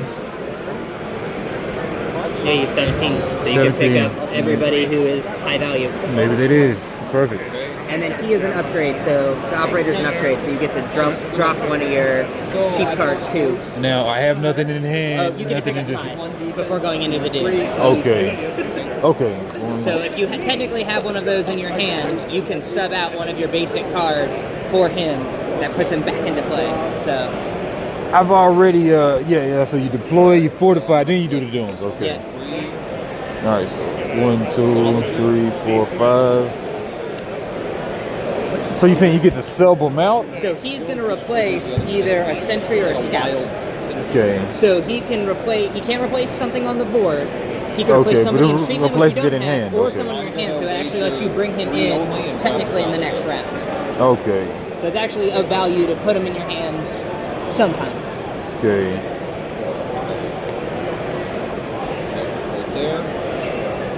All right. You can sentry out of there. You actually had 2 fortified. These 2 get discarded. I'll get that to you.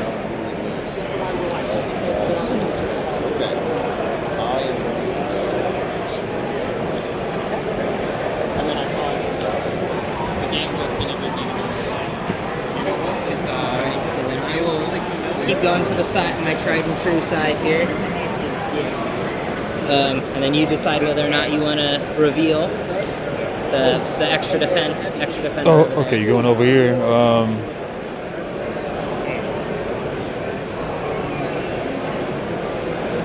Yeah, I did this wrong. Yeah, but all right. Okay. And then skills. It's just a 3, 2. Okay, and that one's a basic. Okay. Yeah. So there's that. So then, first and foremost, he's going to deal 1 damage across the board. Okay. I will use the sentry to attack this sentry, so that would take both of them out.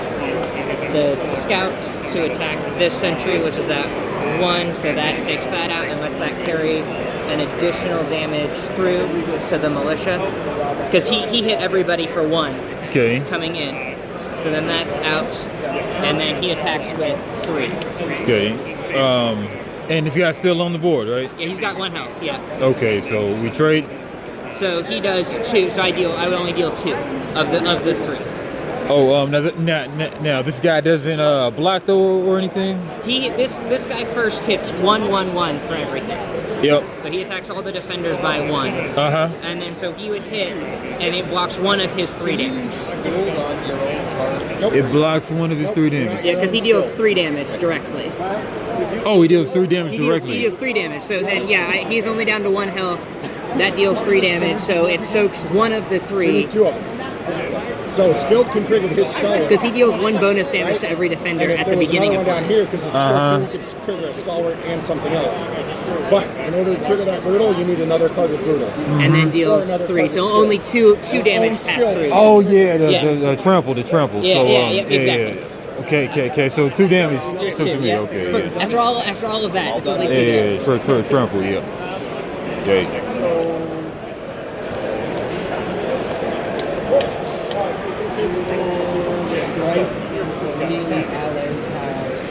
Sorry, one question. Can you use your synergies on defense as well? So yeah, some synergies are, in fact, the stalwart one that you're looking at is designed to defend.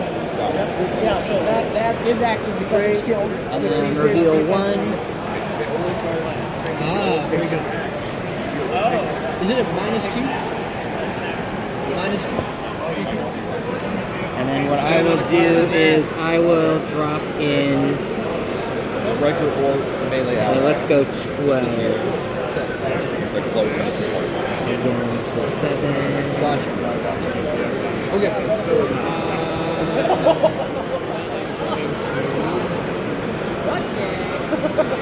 Oh, that sucks. That leaves me with 10. All right, Keelan. Oh, you put up how much? 12. 12. Is it my turn? I know I'm deployed. It's my turn. I'm not going to deploy. I'm going to regret that probably. Just go Nah. Not really. Alright, so I'll pick up 3, 8. Cool Blood 5. Yeah, 8, and then 9, 10, 11. I'm losing 1, so going to the dunes. All right. pick it up. Now, what's that symbol about? This one is the mercenaries. So if you're attacking with guys that match, they activate the faction synergies. Okay, if you're attacking with guys Yeah. that So match. if I attacked with 2 mercenaries, so 2 of the mercenaries, then you get Protean, and then that means they gain 1 of all of the standard traits. Pretty solid. Pretty simple. Or so they have 1 of all of the standard traits. So they're a mercenary, they're versatile, they're close. So the goal is you're eventually trying to get to a strike force that synergizes. I'm going to go. Okay. Is the real goal. Okay. So then it would be your turn to launch your attack, and you decide whether you're going right or left. Well, looks like that way is the way to go. My right. Yep. Yeah. Oh, so here you go. So like this one, for example, you don't have to attack it, but if you don't attack it, every turn that it runs, it deals 3 damage to the attacker. and deals 1 damage to my HQ during the fortify phase. So it actually hurts me to continue to have it, but as long as it is not attacked, so as long as you're not attacking it, I actually get to deal damage to your attackers before they attack. I mean, and it's just on that side, or? Yeah, correct. Okay. So yeah, just on that side, but that's why you would maybe want to attack this on your turn. It's optional, but if you don't, it does hurt me, but it also allows me to continue to attack you on your way in. So I obviously have nothing to reserve, so this is all I've got to defend, so then you get to allocate damage. Alright, so going 3 there. And a skilled 1 doesn't happen unless you have synergy, or... Yeah, so you have to have you would have to have 2 skilled guys. Yes, I'll just trade. Yeah. So those guys are out. And then you get to draw your 5, which I think you got there, right? Or is that your 5? Yeah, it's my 5. So, alright, fortify.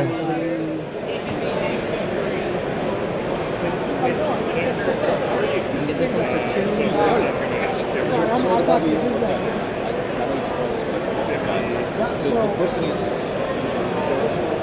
No, just one. That works differently for me. So I have 9 left. That's a hell of a line.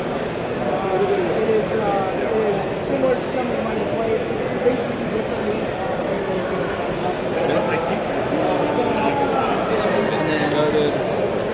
And because this one here is a squad leader, you discard on there.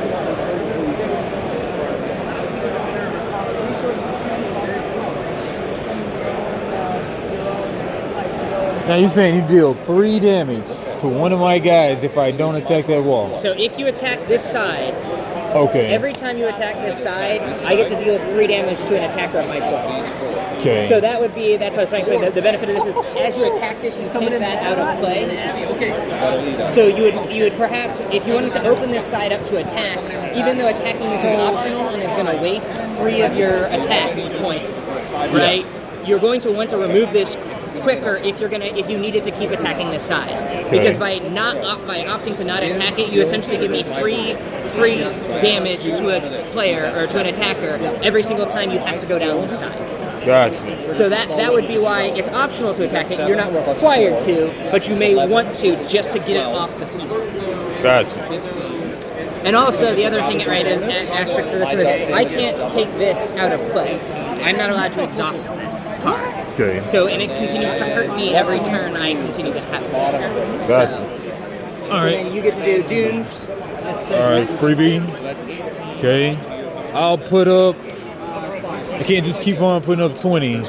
So, I'll put up 7 and 5 plus 2, which is damn near 20. 7 and 5. 14. 14. Yeah, it's not that bad. 14. I'll put up 14. Go to 20, 14, 21.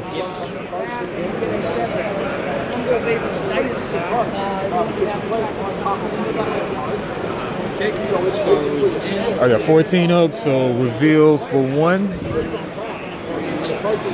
Reveal for 1. 14, 13.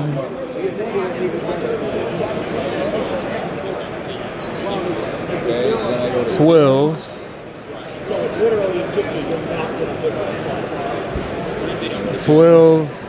That leaves you with 4. I am going to 11. All right, so 13. Man, this guy's pretty good too. Okay, neither one of these have a chevron. Breach 2. I'm going to wager 3. Deals direct damage. You deal the direct damage when? Like when it first when he attacks with another one with breach. Okay, when he attacks with another one with breach. Okay. Yeah. Oh, nice. And then brutal whenever it attacks with another guy with brutal. Yep, and brutal has as a damage bonus. So this one potentially can be up to 9 if it attacks with another card with brutal. Okay. So this guy has both breach and brutal.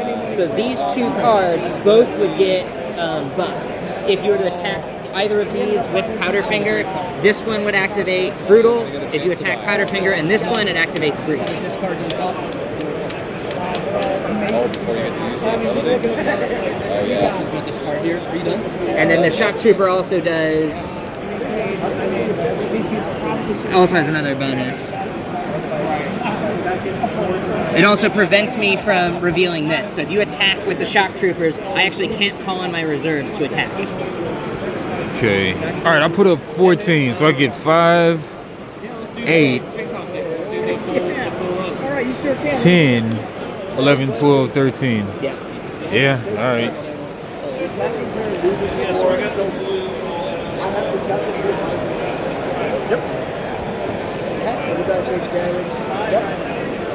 Oh, this one is the upgrade guy. Oh, yeah. So you get to burn another one of your I'll only buy this guy if you have this guy. basic cards. So we didn't tell you this, but the gold version of an icon means there's And that goes to discard, right? Yeah. Yeah. Somebody's gotta go. Yeah, so when you're playing and you buy a card that's the faction issue is gold, it means that's the only one in the game. So it's clarity. So I'm gonna take these 3 and go to that side because that's still the best option. You get to decide whether or not you want to reveal. The nice part is you can just say, And I reveal first, yeah. Yeah. We can ask him real And that's going to be a problem. This guy's the co-master, so when he's fatigued from your wall of reserves.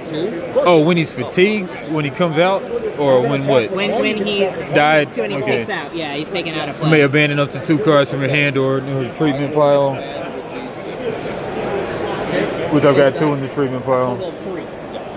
Oh yeah, I'm supposed to have a hand right now too. Yeah. So the benefit of him is you could say, okay, I'm getting rid of my sentries. I want to play real cards now. Yeah. He's letting you play real cards. So then obviously I can only allocate so much damage. So Sentry would take out the Scout, and then the other Scout would not quite get past the Pole-Master. Okay. All right, and you're So brother. oh no. But you had a bunch of sentries, didn't you? No, I only had 4 total damage that round. So you'll take out one of the I scouts, guess yeah. one takes out that, and then this is only 3, which is enough to fatigue it, but not enough to do anything else. Yeah. So And then, so then I go to Fortify.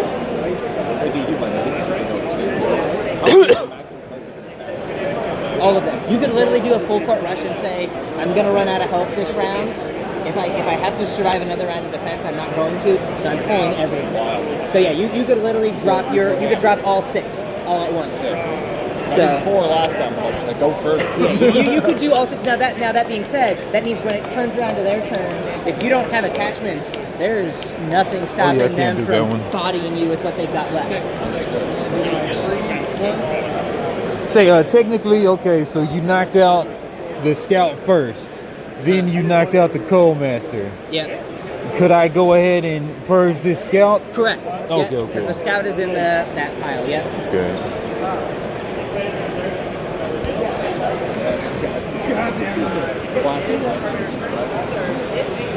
I go deploy. All of these games are very close. I shouldn't say that.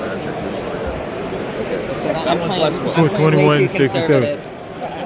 You're winning this by All right. Let's see how that works though, because you probably got some kick-ass cards, right? Yes, that would be So why. he can do you can hit hard. He can one hit time. hard now, yeah. And that becomes the real gamble at the end. Is you can play conservative, but it doesn't matter. He spent his points on cards. Well, I may have saved mine. It also means I can lose them all when I get hit with a truck. About me, and I just hit him for 13, and now I'm going to do that. Just Yeah. huge square. All right, so then I will put up. And let's put up 18. Read that. 18. I got one of those guys. Let's see. Take that. That leaves me with 17. How do you read 16?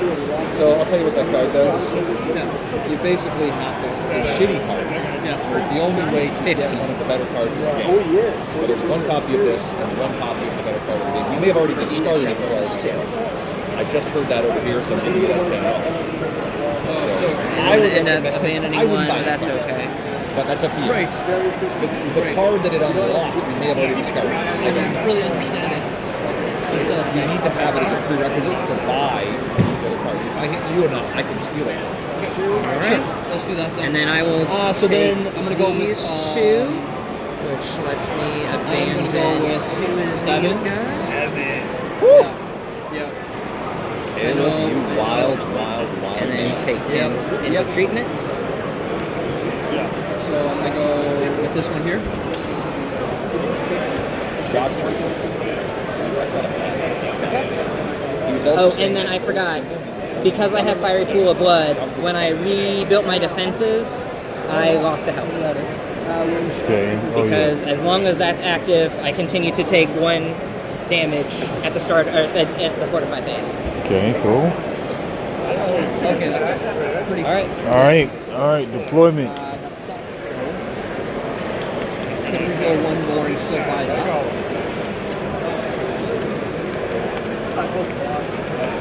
Then we can do that.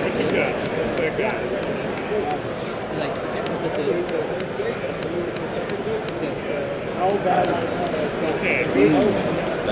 Yeah. Ah, friggin'. Blue, and blue. This one's solid. Okay. Deploy that side, yeah. Go ahead. You're going this way, I assume? Yep. All right. And with that, we're going brutal procs. Brutal means card has plus X damage, so we're going with the 8 and a 4.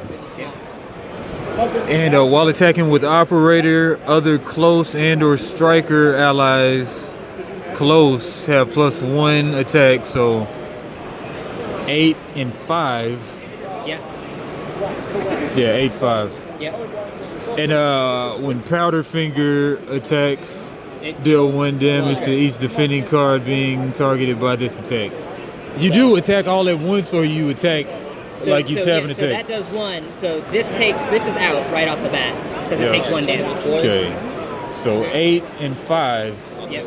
So I guess I'll run that into that and then take that out. Yep. Yep. Right. 8 and 5 because that's it gets. 5. Yep. Well, actually, here. So then the one other asterisk to that would be these are both skills next to each other. Okay. So it triggers the other general synergies. So then he also has Stalwart. So Stalwart adds 1 defense, so he has 7 defense. Okay. All right. So you could use the operator to break the Watcher and carry 1 damage through. I he probably can't, won't. right? Now, I mean, like if this survives, then it. Actually, he would take out both of those if you go with the operator first. Yeah, I mean, either way, this is gonna get discarded if Correct. If Yeah, it everybody gets discarded anyway. All right. So, I mean, but I want you to attack. I mean, this has to attack first because I have to deal the 1 damage to everybody. It doesn't have to. No, he just automatically deals the 1 damage throughout. That's as you're working your way through the list. So he deals 1 damage to everything he attacks. But as long as this comes up to the dunes area, Yeah. then it's gonna deal 1 It's gonna damage to deal 1 everybody. damage. Yeah.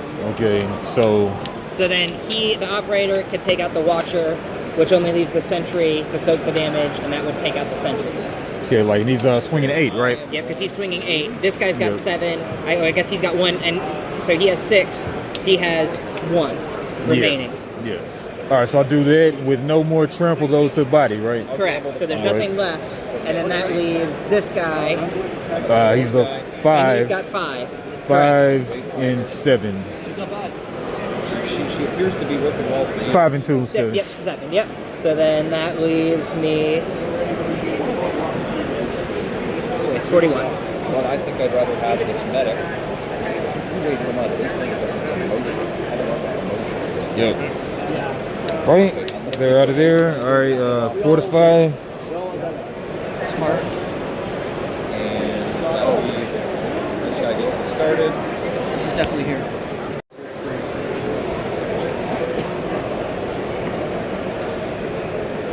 All right.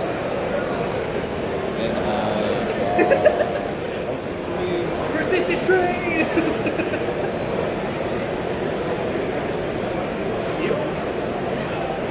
Sure, done there. It's over, dude. Okay.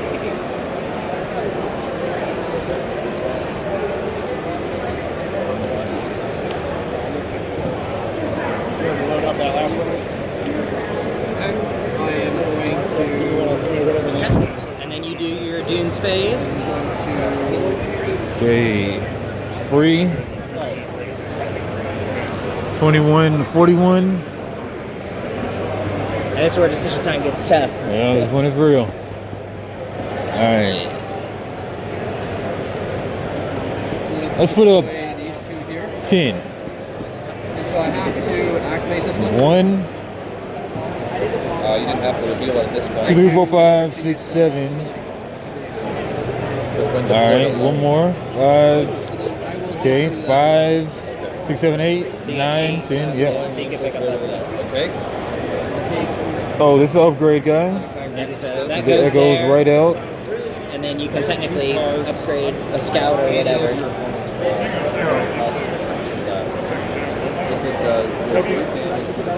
That is absurd. Blood saves.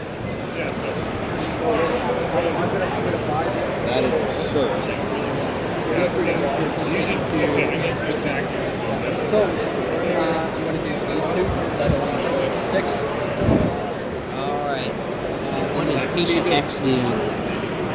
That does damage to me on top of that? It does damage to you. It should do damage to you or something. That's fucking broken.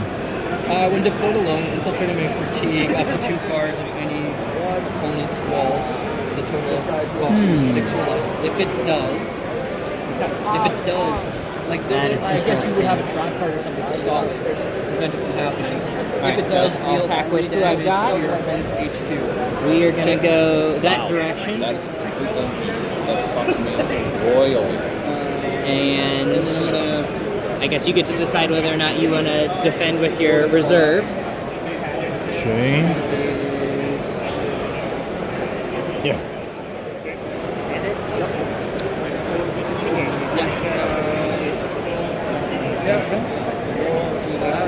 And then this guy deals 1 apiece. Okay. I actually guess what that would mean is I'm actually going to opt to attack this as well. So that will Okay. take 1 damage. I guess I'm trying to get the wrong way this way. Right? No Other counter. way. Clockwise. Okay. Yeah, like games that do this thing is always confusing. There we go. So I'll opt to do that with the 1. These guys all have 1 apiece, so he'll attack first. So that lets me hit for, he's got 1 left.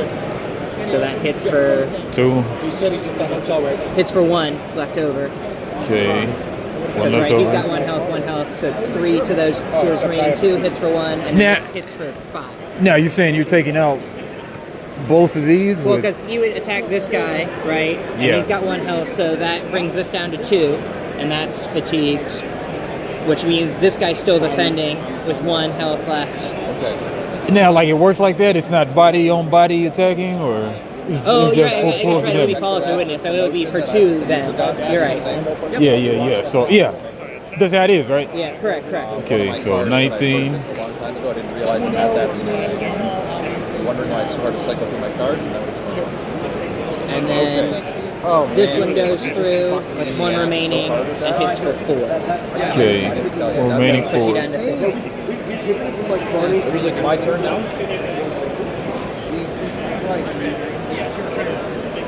Now, and you I hit that once with a with which guy? with the Scout or something? The general attack. Okay. His damage, I can attack whatever, and this one is optional. So I'm shoot. It says attack all defending or deal 1 damage to all defending cards, and Okay. that attachment is a defending card. Cool. And it's an optional one, so I'm electing to hit. Okay. I'm gonna spend these 2 guys. And I'm gonna attack that wall. Are you gonna defend with anybody? I think I don't need to. That's just 3. Yeah, it's pretty good. Okay.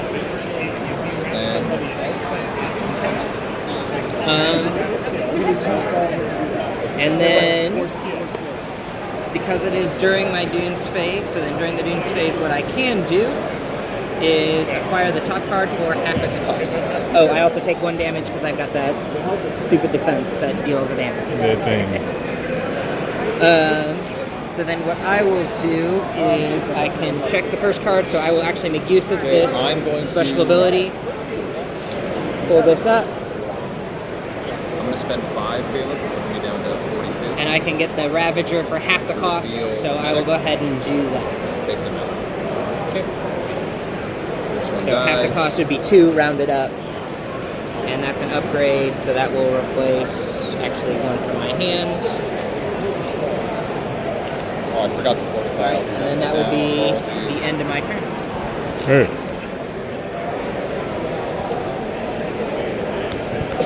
Okay, deployment.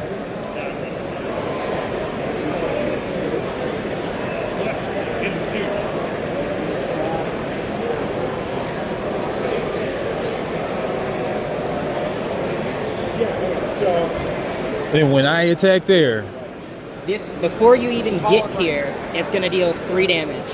now that doesn't tick down every turn when you hit yourself or anything? No. Okay, No, but it has to be attacked for it to go away. okay. So if you attack on this side, you can skip it. You can choose not to attack it as a defense. So you don't have to deal any damage to it, but every time you come this direction, I get to deal 3 free damage. Fuck, what a shit hand I just drew. To the player or to the... To an attacker. Okay. So like if you bring out a scout, I can deal 3 damage to a scout, and it just will wipe out the scout, for example. So I can essentially take one of them out of play right off the bat if you're going that direction. Okay. That's actually there. I was just looking at it. Yeah, let's go this way. Okay. And you gotta decide if you're defending or whatever. So Yeah. I'm not going to reveal that last one. And then because I have a pair of these, they both get that close, or not close, they both get the bonus for the Wastelanders, so for the Splinters. And what's that? Which So- one is that? That's What keyword is it? adaptive. Adaptive. So they clone the enemy card. Clone? What do you mean clone? So like, they get like essentially a copy of the enemy card. What? So effectively I'm defending with 3 cards. And now it's too late to go at the center, right? I'll let you go up the center. If you prefer to go up the center, I'll let you go up the center. Yeah. Screw that, yeah. Okay. Alright, so this one was here, In yeah. which case, I am going to use the people in the middle if that is the case. Okay. Yeah, I just wasn't looking at adaptive or whatever, yeah. Yeah. Yeah. Yeah, so because it was a pair of them together, that activated their special ability. Nice. Okay, makes sense. Alright. Nice friendly game. Thanks, sir. Alright, so Sunder, when attacking, you may pay up to 3. If you do, hit it deals 2 damage to your opponent's HQ for each 1 spent this way. So it's like, why not? Well, I mean, if you're almost dead, yeah. If you're almost dead, you can't afford it. But if you had points to blow, Okay, I'm going to just use these 2 guys for defense. Yeah, so, alright, so we'll go Block it all. take off 3, dealing back 6 to your HQ. Oh no, 6. Yep. Yep, so taking you to 32 to my 12, still 20 point. When attacking, you may, and then Sunder 3 just deals damage to attachments, which I'm not running into any. correct. Alright, so yeah, just dealing a basic 6 and a basic 2, so 8 total. well, I guess body on body type of thing. Yep, so Do I decide where to place the damage? Correct. Yeah. Alright, so that's so that fatigues those. and then like that one would That is- stay alive or That how was does it? 4 carry through, correct? Well, they're tired. That was my reserve. Okay. So I had to reveal that. So technically, it was back here.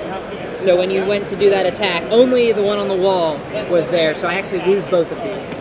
So even though, so that would be the smart thing. The way you did that attack is you attack this one, wipe it out, carries 1 damage through, Sounds great, thank you. right? So that one's out, and then you attack this one. That will carry 3 damage through. So that puts me to 28. And this one is now out. That guy's out, and because this one was in reserve, it got woken up. Okay. it also gets fatigued. Oh, sorry. Okay. So then I do lose my reserve as well because I activated my reserves to try and defend the wall. Okay. So even though you didn't damage one of them, it doesn't matter. I had to activate the reserve, so it is as much as it was the same thing as you defeated. Okay. And then you get to do fortify. Fortify, don't have a hand, so. These are blocked. You have to. Others, let's have other benefits. And so 3 of us still playing out of the 4 groups.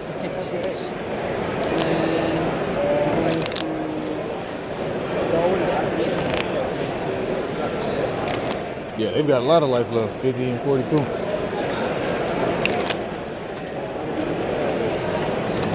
I think there comes a point, right, where it just depends how risky you want to play. Yeah. Right. Okay. Oh, that would be nice though. Okay, I'm gonna spend 3. And then 47. Let in to get rid of a. Are you allowed to count the discard pile? Can you count the discard pile? Can you look at the discard pile? I don't think so. Don't think so. I mean, unless you had a card that said you could.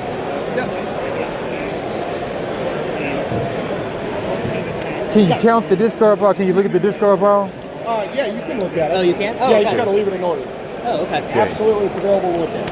Yeah, especially if you want to find out if a card's already gone by or not. Oh, okay. Okay. Ooh. Yeah, the order matters because Wastelander can purchase cards over time, but you're allowed to look for it. Okay. I can attack with all 4 my left. On your left. So you're attacking this here. So I mean, this takes 2. That would take 2. This guy's still on my wall. Correct. I can't move him around or anything, right? No. Okay. That's 7 points. I see 4. Those guys gone. This is still. I have a huge.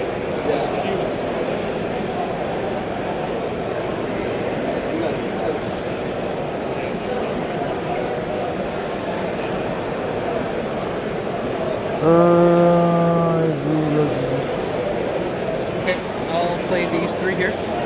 Okay.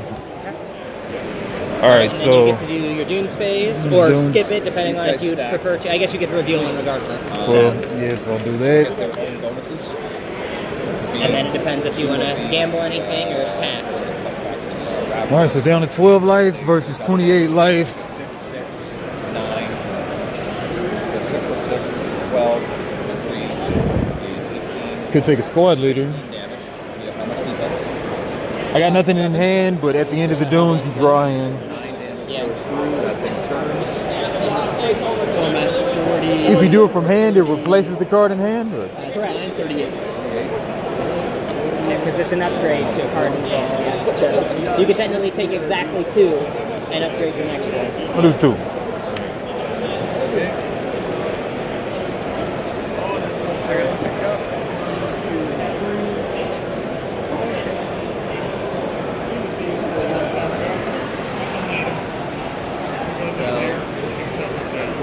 Make it easy. I'm going to attack with 1 since that's all I've got. Okay.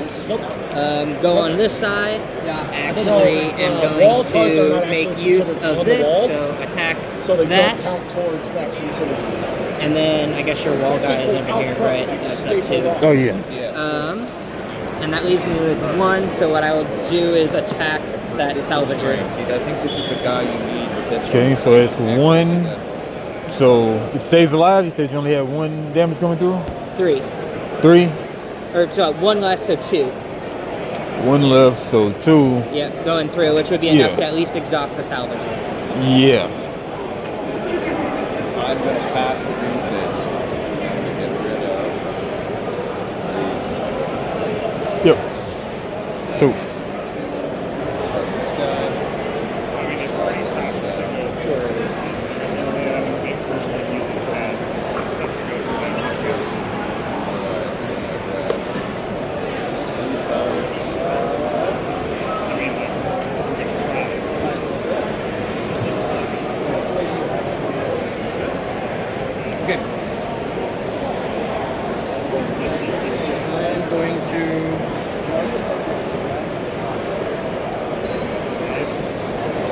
You didn't watch the costume show, did you? No, I did not. I'm trying to think, did it start right when we came here? Or? I think so. Yeah. So I take that one. We didn't even see him walking by though. We could have watched him walk by. But, Go up the right-hand side again. 3 up armored walls. You put up how much? I haven't decided yet. Okay. Oh yeah.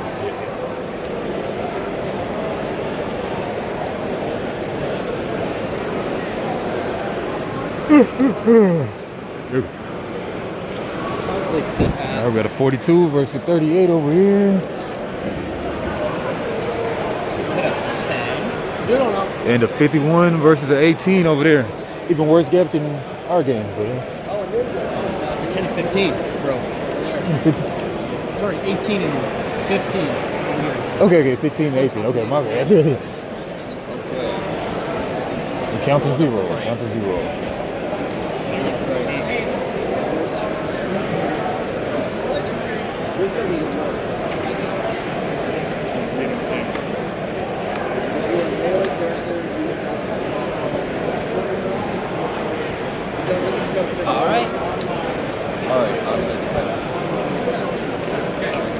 Alright, it is your attack turn. All right. 16 to 10. This is where it gets 16 to exciting. 10. Oh man, I didn't even see what you bought. What you bought? The one important one would be that guy. Crazy, Was okay. the one I revealed that I did not buy. Okay, nice. Scotty Boomerang Barnes. Sunder 3. While Scotty Boomerang Barnes is defending, allies adjacent to it have -1 while attacking. Scotty Boomerang Barnes target. While attacking with Scotty Boomerang, target defending card suffers -3. Nice. That is an interesting character. Yeah. Only want to use it to attack though, right? Yeah. Exactly. Yeah. Do not defend with that character. Don't defend with that guy. All right. Deploy. We're at 32. Okay, that wasn't as big as I thought it would be, but not 10 is bad. no joke. Yeah, but 10 is no you've joke. slapped me a few times for 13. Stuff like that. 13 is not a huge.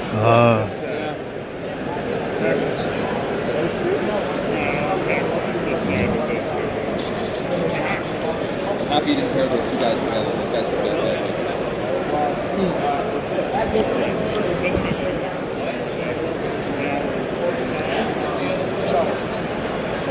Now,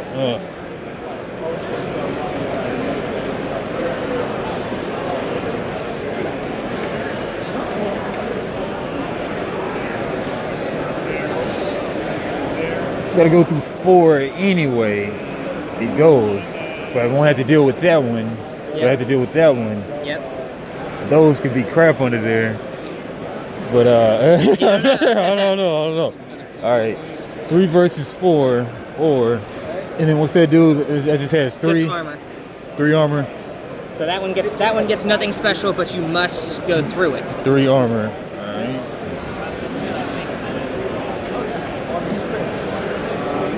Yeah, so I got a free flip. Yeah, let's go in, man. All right. So we're going up the center. Okay.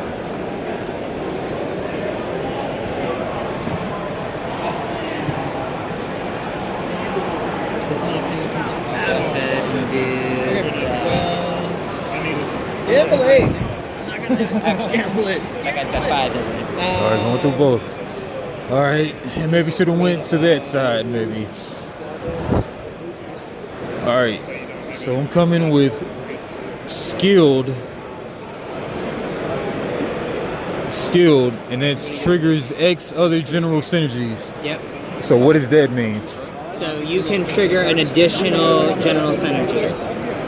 So you could pick to do breach or do brutal, or really in your case, breach or brutal is what you'd also want to trigger. Because that would let you trigger one of these other abilities. It's my turn. I am going But if I'm doing skill 3, does that let me trigger 3? Correct. Okay, so I can do breach and brutal. Well, no, because one does the other. So instead of being able to do just one, you can do up to an additional one with that guy, skill 2. But this one has don't- skill 1 though. They don't add together. Okay, So so I can do skill 2. correct. So you can turn on one other synergy. But if I have skill 2, yeah. So I'll have skill 1 basically. Correct. Yeah. Okay, so skilled triggers X other general synergies. All right, so they turn on breach or brutal. All right. So I could be like breach 2, or do I have to be like Correct. brutal? It would be So you could do breach or brutal depending on what you want to do, and it depends. But I could on- do just breach 1. and Well, breach- it would be 2. If you activate breach, it would automatically add the 2 damage. It does that 2 damage. Okay. And that's just extra damage. Correct.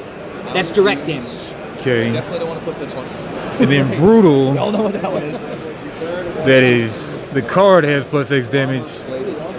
Yeah. So why would you want that instead of breach?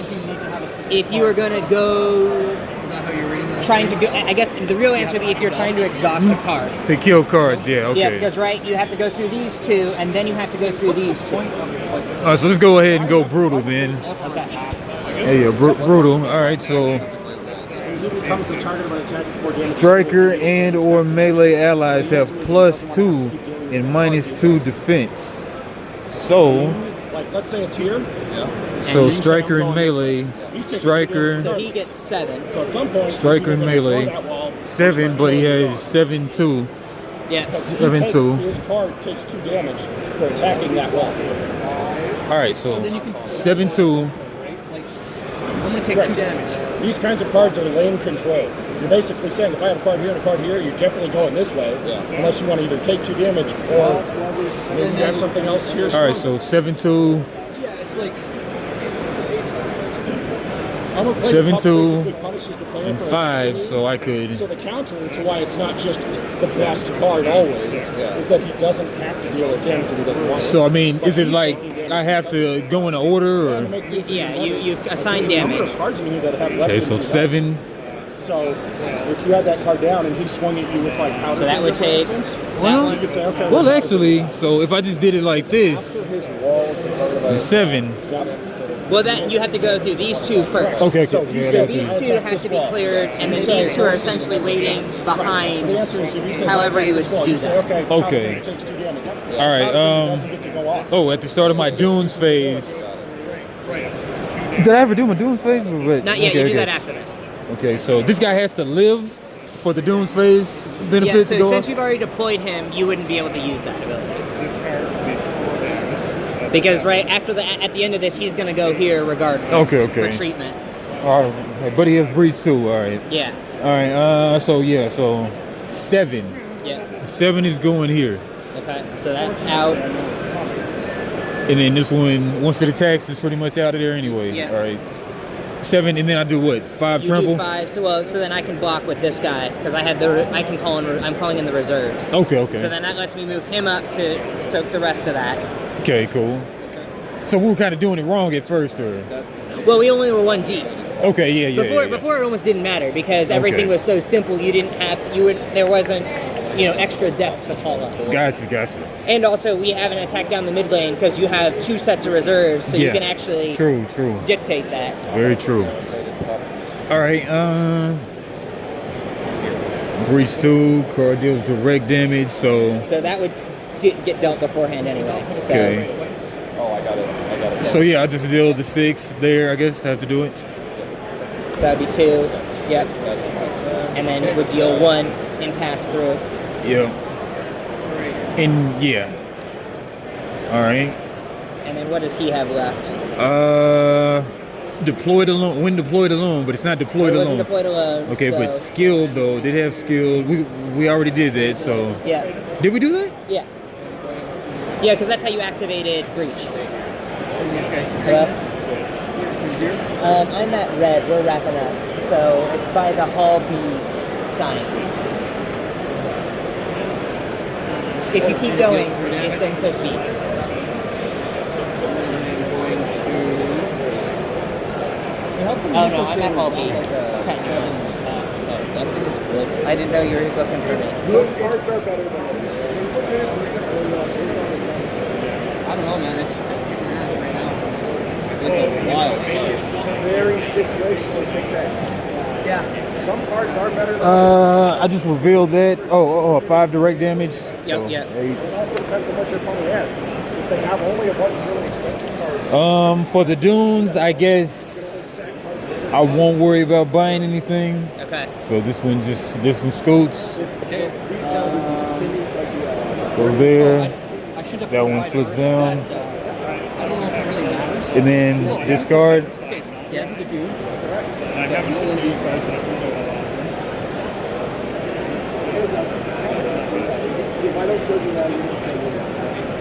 So then I can attack here.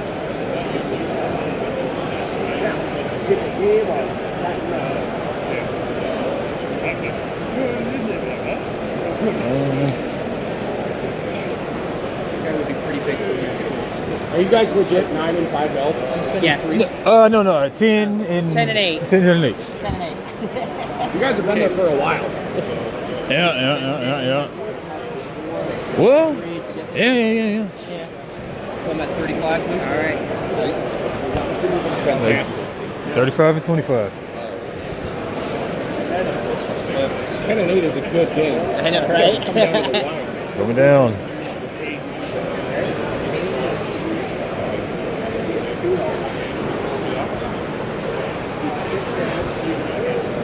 All right. So it's my turn to go, right? Yeah. And obviously I am gonna go up the center Yep. because that's the best bet I've got. So that'll lose 2 against there and deal 3. 3. And then since we're through, that will deal 1. So for a total of 4. Yeah. So was it 10? So now I'm at 6. I'm gonna send 3. So 6. Yep. This way, Caleb. All right, 6 to 8. This side here. Okay. I'm just going to play these 2. You get into these games too? I will, of course. That would give Do you get into these games too? for defense. A little bit. Just do it to appease him, I take it. All right, and then I can. What I will actually do, I guess I can reveal 1. Why not? But then I will actually use my turn to dump one of the spares, And I think you only hit. This goes to. and then that will do it. Balls down. You can't Dang. And I think you only hit me for 2, right? Okay, now the 4-5. All right, deployment.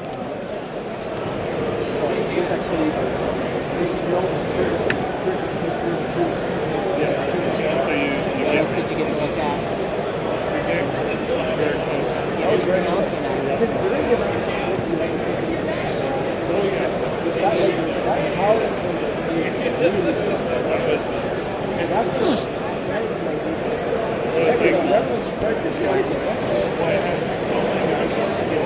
Good stuff. I just can't whip this out the right 2 cards together. Trying to get this. You were at 21. I own those disciples this time around. Oh, wait a second. It's very unfortunate. This is why we said, so we put 90 minutes on the clock. I have too many. It takes at least that 90 minutes. Yeah, I wish I had less cards. Because if I had less cards, then it let me. So we have to blitz. I have that. I gotta have the baseline. Baseline makes things move even good. Well, only if it's on the wall. When the opponent gets down, they have to take I played it. One of my attackers. But that was, you used it as part of the defense of the deployment, and that was off the wall. That is how I read that, but It doesn't say you have to be on the wall. If anything, I would argue you have to only use that power when you play it, else you get the easy Man, and if you have an extra card in hand, you're just screwed, or You discard it, yeah. can't even get rid of this guy, right? Man, This Wastelander, do I use the ability once I've played it, or when I'm sitting on the wall? Only when it's sitting on the wall. Only when it's sitting on the wall. Yeah, cards on the wall are active. It's not on the wall. It's ability. It's not used. Yeah. All right.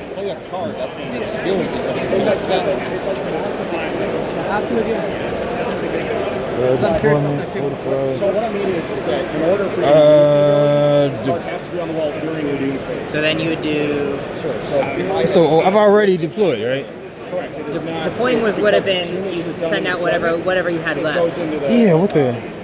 So actually, I did not deploy. You still would Yeah, have yeah. the militia. So you had these two. Sorry, you had these two left: the scout Yeah. and the call master that you can attack with. Yeah. So I guess hold on to those because that Yeah. would be your defense. But you can attack. You still have those two to attack with. Nah, but I think this was on this side, right? Yes, but deployment is attacking with what you had left, and what you had left were those two. Oh, I can attack with them. That's what deployment is when you come out to attack me. But they could be from either side, though. Correct. Okay. Yeah. All right. Ravager.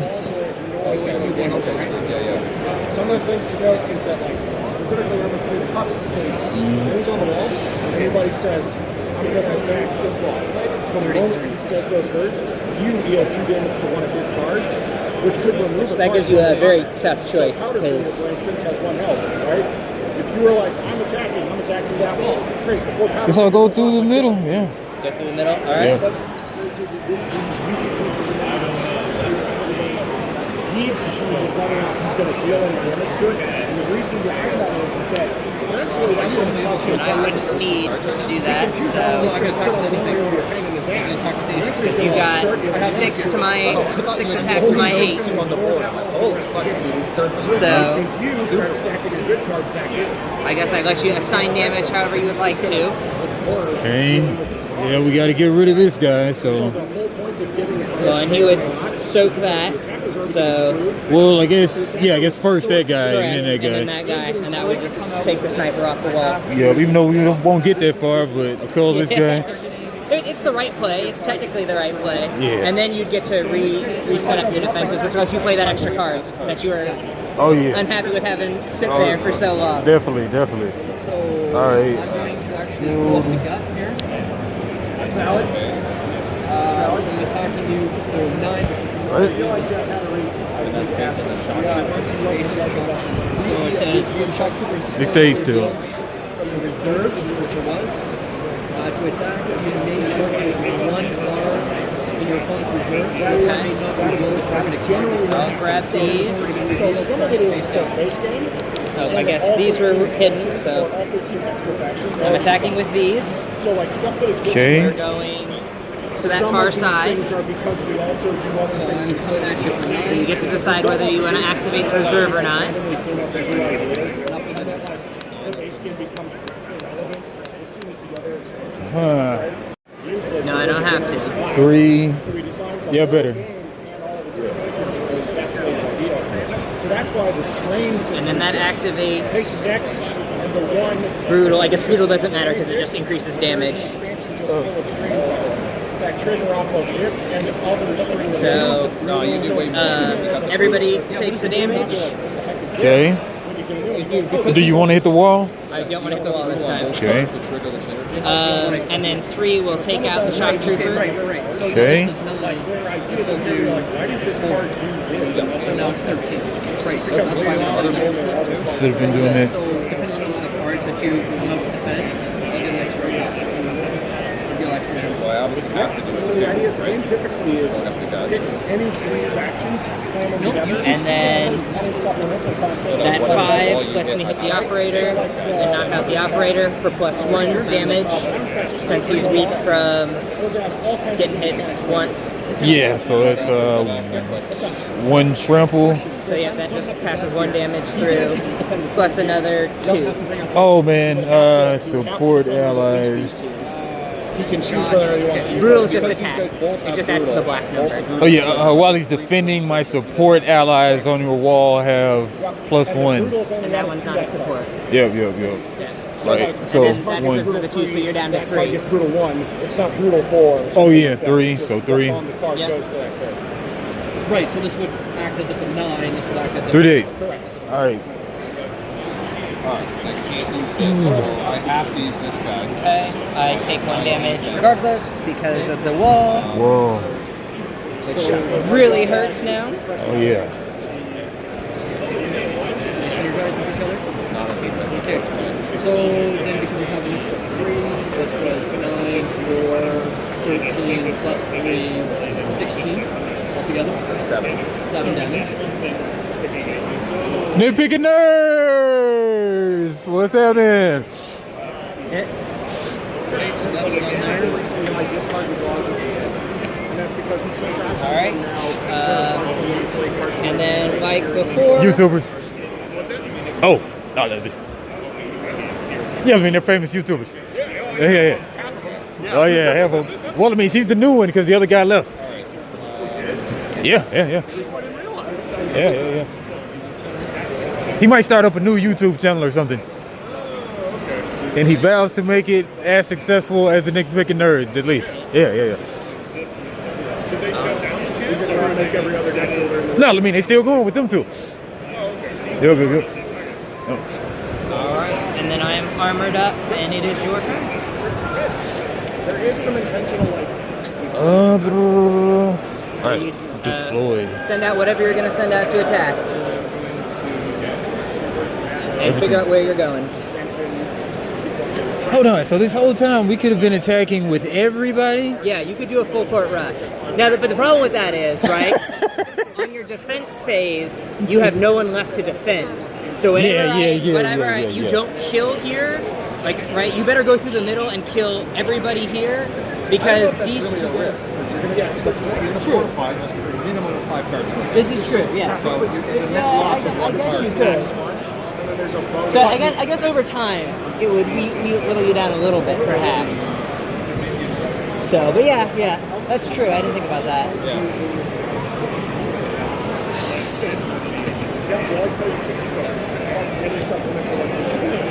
It's his turn. So it's your turn to figure out who your attacks with. see about 2/3 of the cards. Yeah, just go with everybody. What direction? Okay. I get to flip one.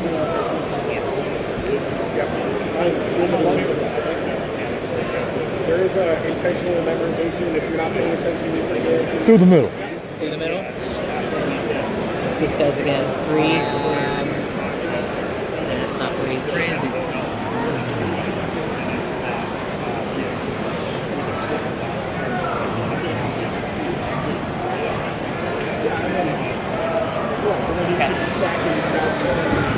Those are just offensive skills, right? Well, it does activate the adaptive card, so I get a clone of a card too. Okay, these cards suck, so. Alright. So I over-defended is what it looks like it's going to end up being. Okay. Yeah. Alright, so. You'll, 3, do I have any skilled? you have breach, you have 1 breach. Breach and skilled. So that's going to deal 1 beforehand. So the way that we like to say this first game. Skilled triggers X other general synergies, so. And that would let you, in theory, activate like Brutal. Brutal. on that guy. Okay, so brutal. So would they give me brutal 2 or no, just brutal 1? Just 1, so he has 4 attack. 4 hits everybody for 1. Yeah, which It wouldn't really matter.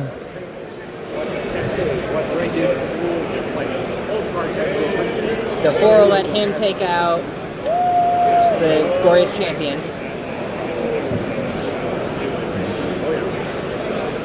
The squad leader. Other close So allies. he gets +1. They're both close. Oh, they so, both get So they're 5. man. We kind of need dice on this game. Yeah, so that does 5, 5.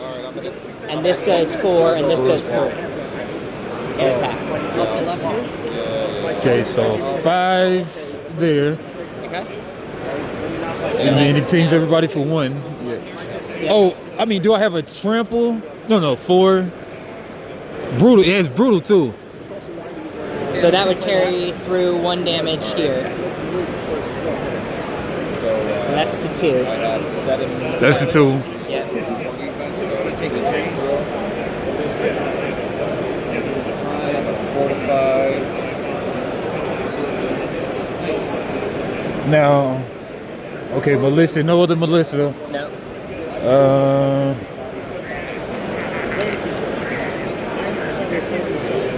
Because if you are saying, I'm just going to step behind you, Definitely.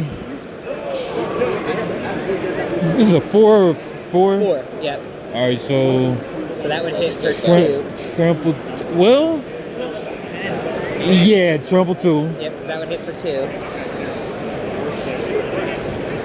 And then we've already done this breach, or Yeah, we did that. Yeah, I did the breach first. okay, so So he hits for 3, which is enough to take out the sentry, you do 2. but not enough to get through the Wastelander.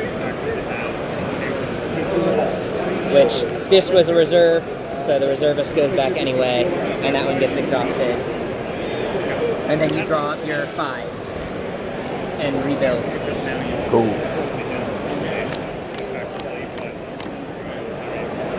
Because I've been throwing cards away. On purpose.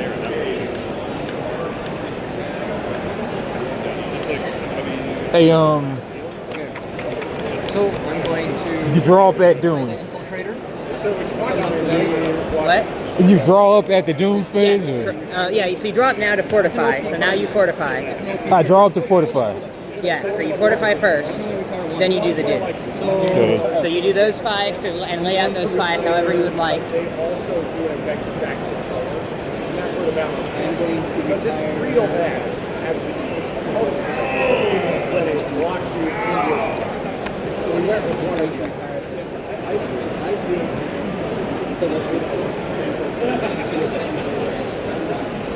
But I do So the reason we had it there because the defender chooses where damage goes, right? But I'm not really attacked is that it is always the best choice for the defender to do. We don't like situations where there's only ever one choice because part of the thing we say is it's attack. Say attack by one choice. I don't know. I can ask a quick question. If I'm infiltrating, is that considered an attack? Yes. Yes. Then how would the 2 damage work? Okay, so if he declares the center row as the place where he's attacking, then it immediately goes off. So you would deal 2 damage to him instantly. To the infiltrator. So it's irrelevant. Correct, because the infiltrator soaks it and keeps going. And then he turns it anyhow. No, he only turns if he chooses to deal damage to him. Right. So Yeah, no pass there. Okay. Yep. So Yeah, because he can say, I'm not going to deal damage to this because this card has a gray border in front. And the reason And then they're for that both is because it Ravagers. deals damage back to him. So The caveat since is I'm that attacking it's with a not pair of Ravagers, blocker. they get double It's damage. if I feel like dealing What? with that dog. And that's where the strategy is. Because and otherwise, it's the best. We'll go out to the far side, the only side I'm attacking. We're going to skip Patient X, and I'll let you decide whether or not you want to deploy the sentry or what's behind the sentry or not. Really always best choice is always by this. So we try to make sure that something gets something good and has tail end. Yeah, that one's a weird one. So this 4, what's that 4 about? Runs more towards the whole idea of something being tactical. Once you've gone 1, 2, 3, 4, then what happens? Okay. So that one's a weird one because it actually transfers over at the end. Oh, okay. So like if I had attacked that 4 times, I'll take a 4-point hit, but then I get to take it. And then I can attach it on mine. So it's actually one that you can trade back and forth. As a defense, you actually will trade back and forth. Okay, weird. All right, yeah, definitely. I think you have to. So These 2.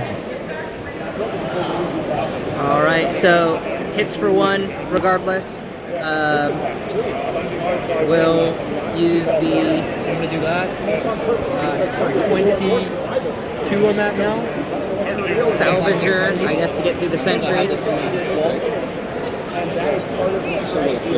I actually think, which he deals 6.